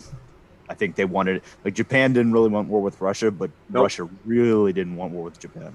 Yeah, the Germans Hitler tried to get Japan into it with Russia, and they kind of sidestepped all that, said no thank you. Well, and that makes sense, because if you think, like, looking at this map, I didn't realize how, like, Japan's right up fucking Russia's ass on that side. Well, you know here's the thing. At least with Germany, there was, like, Poland and shit in between that you could at least use as a battleground, not to be fighting in your own backyard. You know what I mean? Well, if Japan had fought Russia, and had stayed away from, had somehow avoided war with America, I don't know that they could have, but they could have gained a shit ton of territory in Russia. But for what? There's nothing there. Right. Yeah, it's all empty bullshit that nobody cares about. Anyway, the oil fields were, in the Caucasus where Germany was fighting, not in, like these islands that they're talking about, there can't be shit on them. You know what I mean? That's it. No, not really. Like they're not worth dying over. Like, so Japan claimed that border in 1855. Russia then moved it to claim those few islands there. In 1945, like, it's 2020. Like, you know what I mean? Why is this coming to a head now? And those islands were purely a pissing contest between the United States and Russia. That's clearly what it is. It doesn't even have anything to do with Japan. You're like, yeah. No, it's Japanese, bro. You're like, no, it's Russian, dude. Also, I mean, Russia, like, from a map perspective, yes, is right next to Japan, but Russia really, what makes Russia, like, in terms of, strategic importance, like the population, the railways, the factories, that's all in the west. There's not really much in the east except for Vladivostok. So, I think you're right. The Japanese would have just utterly dominated Russia, especially if the Japanese stayed out of a war with America and the Russians were still in the war with Germany. If the Russia was fighting on their western front, and then Japan was coming up their eastern front, which there's nothing there. Yeah. So they could have like fucking really plowed right through fucking like quite a bit. But once again, what would Japan have gained? They wouldn't have gained anything. All they would have done is lost what little kind of resources they already have, dumping into a war effort. And I'm just saying this from the Japanese perspective, not from anybody else's. They're not gaining anything. It doesn't matter if they gain 1,000 miles. Yeah, 1,000 miles of fucking wasteland. And Mr. Anderson is saying those islands are very strategic, and I agree they are strategic as far as things go. That's what brings me to, but why right now is this coming to a head? You know what I mean? They're strategic in the idea of Japan. Right. I think they're trying to push a lot of things now that everybody's concentrated on the election. So they're, well, if everybody's making moves, because this isn't happening in a vacuum. I don't think it's because of the election per se. I think it more has to do with because it almost seems like America's the aggressor in this. You know what I mean? If you know how to read through the bullshit, and I don't think it's Trump. No. That's the other big part of it. Why does he want that now? Yeah, that's the other big part of it. And then the pissing contest with China, I think Trump might have. I mean, I'm not even sure he was the instigator of it, but I'm sure he was behind it a bit. Pissing contest with China. Yes, what's going on? Why, like in Iran? So they took out the nuclear physicist guy, right? Yeah. Wasn't that crazy with like a remote control? I can almost guarantee you that wasn't Trump because this is all happening as No, Trump. Actually, there was. Did you see the article on Twitter? It said that a U.S. official officially declared that it was all Israel, and the U.S. said no. We knew that. Yeah, for sure. Well, cool. So I was proven correct on my. So, which goes back to what I was saying. So this is all happening while America's pulling out, Trump is pulling out all the troops from Syria and Iraq and Afghanistan, right? So then Israel starts, we're going to take out this Iranian guy because we know that America will get the fucking blame on it. Now this bullshit pissing contest with fucking Russia, you know what I mean? Who would benefit from that? I guarantee it wouldn't be us. Japan doesn't give a shit about those fucking islands. You know what I mean? Yeah. Yeah. Like I said, Russia's been claiming them since 1945. But just now, 75 years later, hey, let's worry about it. Yeah.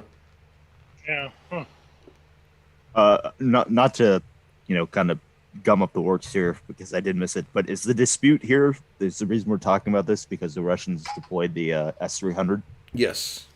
Okay. Yes, that is what they deployed. They deployed the S-300 there because an American destroyer had been cruising around there, and Russia's like, get the fuck out of our fucking...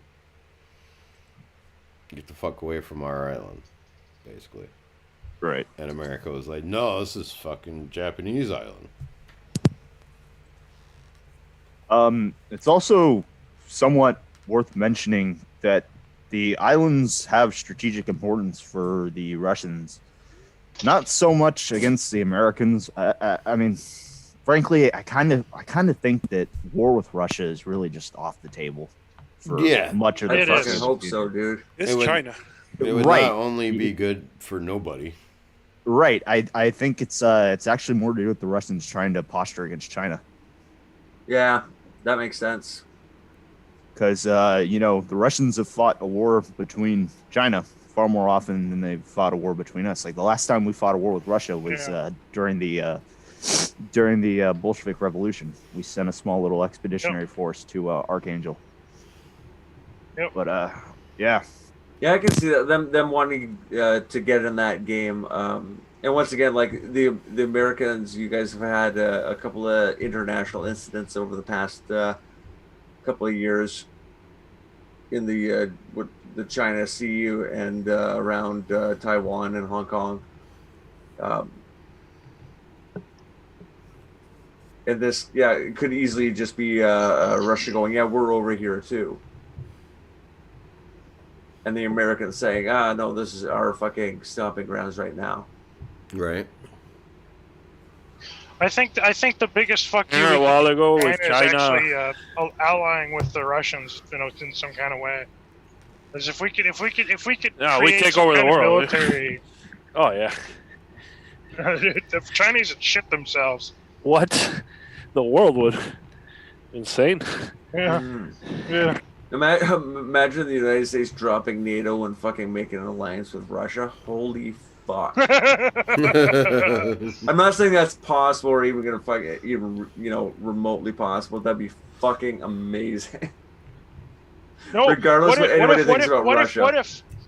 What if the U.S. proposes the idea of Russia joining NATO because NATO's new purpose is now to prevent the growth of communism coming from China?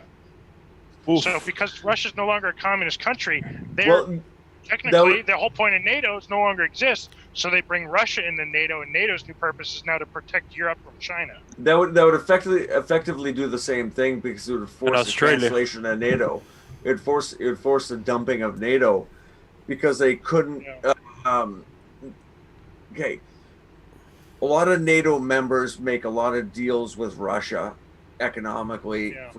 Fuel and like these gas pipelines and all this shit, but they have this deniability because we're NATO and we're not beholden to them and they don't have anything strategically on us and but they would have to. I don't even think you'd have to fight. I think you just have to sanction them and cut off oil and cut off. I mean, they can't feed themselves.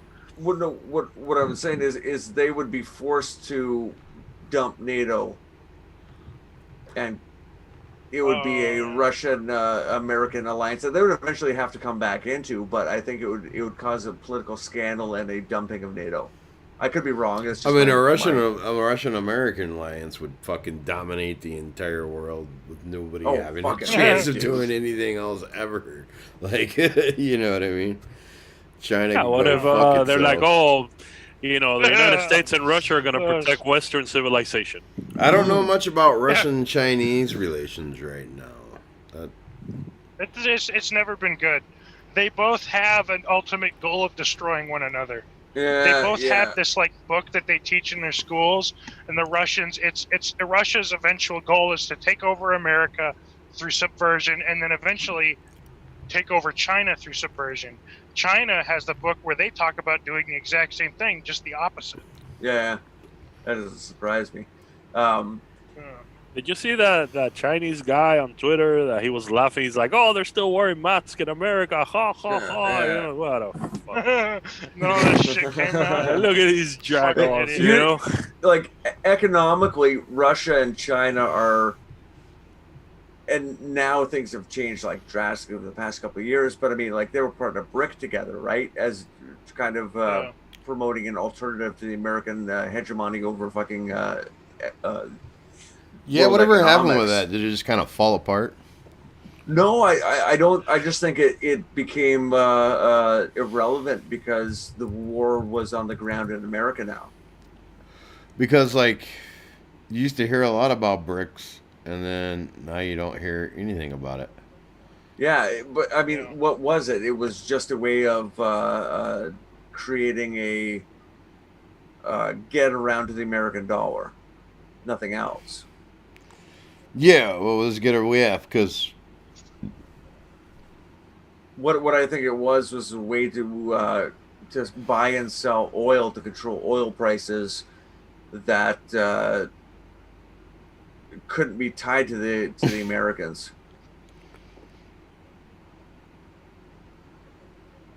Because it's always because they were doing people. like the BRIC Bank and shit, or BRICS Bank, and then it was BRICS Plus, and there was this whole big thing, and then you just stopped hearing about it completely. Because once again, it's like the Cold War shit. At the time, here it is.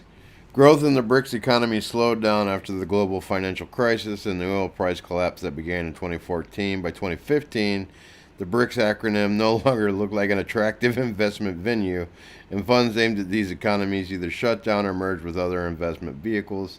Goldman Sachs merged its BRICS investment fund, which was focused on generating returns from these economies, with the broader emerging markets equity fund.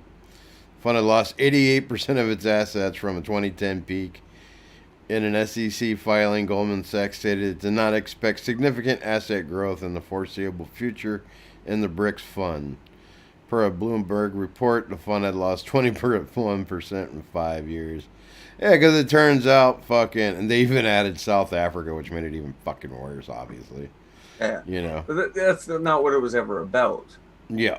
It's about creating an alternative to the United States, and they did that with China. But they had to erase that kind of Cold War standoff. No, shit. they China is not an alternative to the China economy is fucking horrible. China can't feed it's its an people. absolute fucking dump. Yeah, but they try to play like it is, but it's not. No, but they want to shut down the American economy, and they want to fucking build up the Chinese economy. Why would you move if you were the guy in charge? Why would you move manufacturing and shut down all the fucking production of the United States into China if you wanted America to prosper? Well, yeah, if you're a multinational corporation, you're thinking, oh yeah, it's a lot better to have a lot easier to control shit in a fucking. Yeah, but if you're a foreign actor who has power in the United States and you didn't like the United States and you wanted them fucking. That's what I'm saying, is that if you're a multinational corporation and shit, that probably came from with America. A small hat. Yeah. With a small hat. But you're thinking that, you can have more control over things in a very centralized government like China. Very top-down centralized government like China versus America, where you have things like the Constitution and people fucking expecting certain things and all this shit, you know. Yeah. But once again, the BRICS thing was a more of a financial side of things as opposed to an actual what they're producing.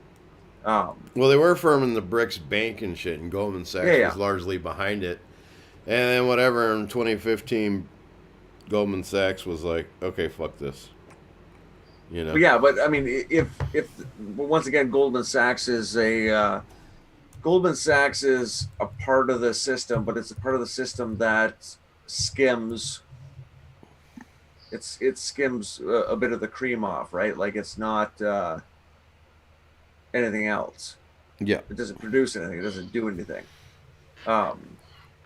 But when they go, okay, China's the place, they can dump the rest of BRICS.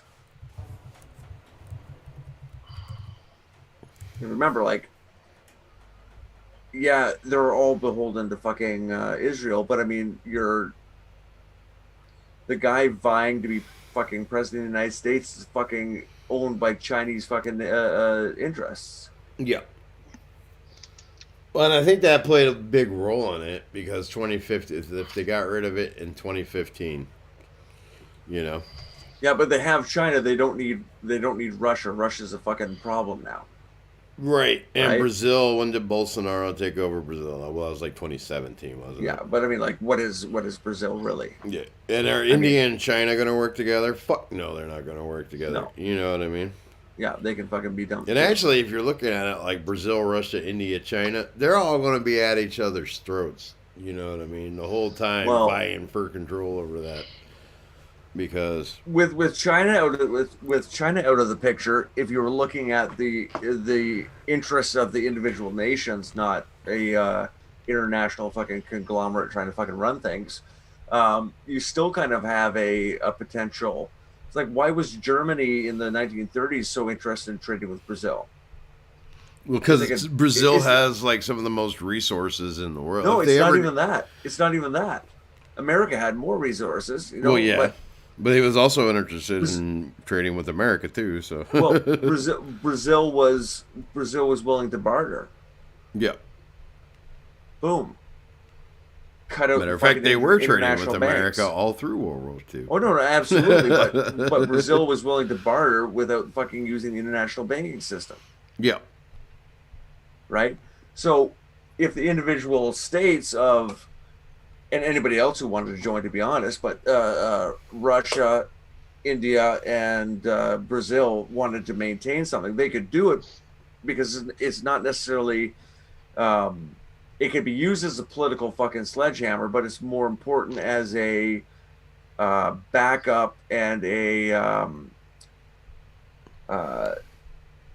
it's a escape route if they try to threaten you with fucking sanctions.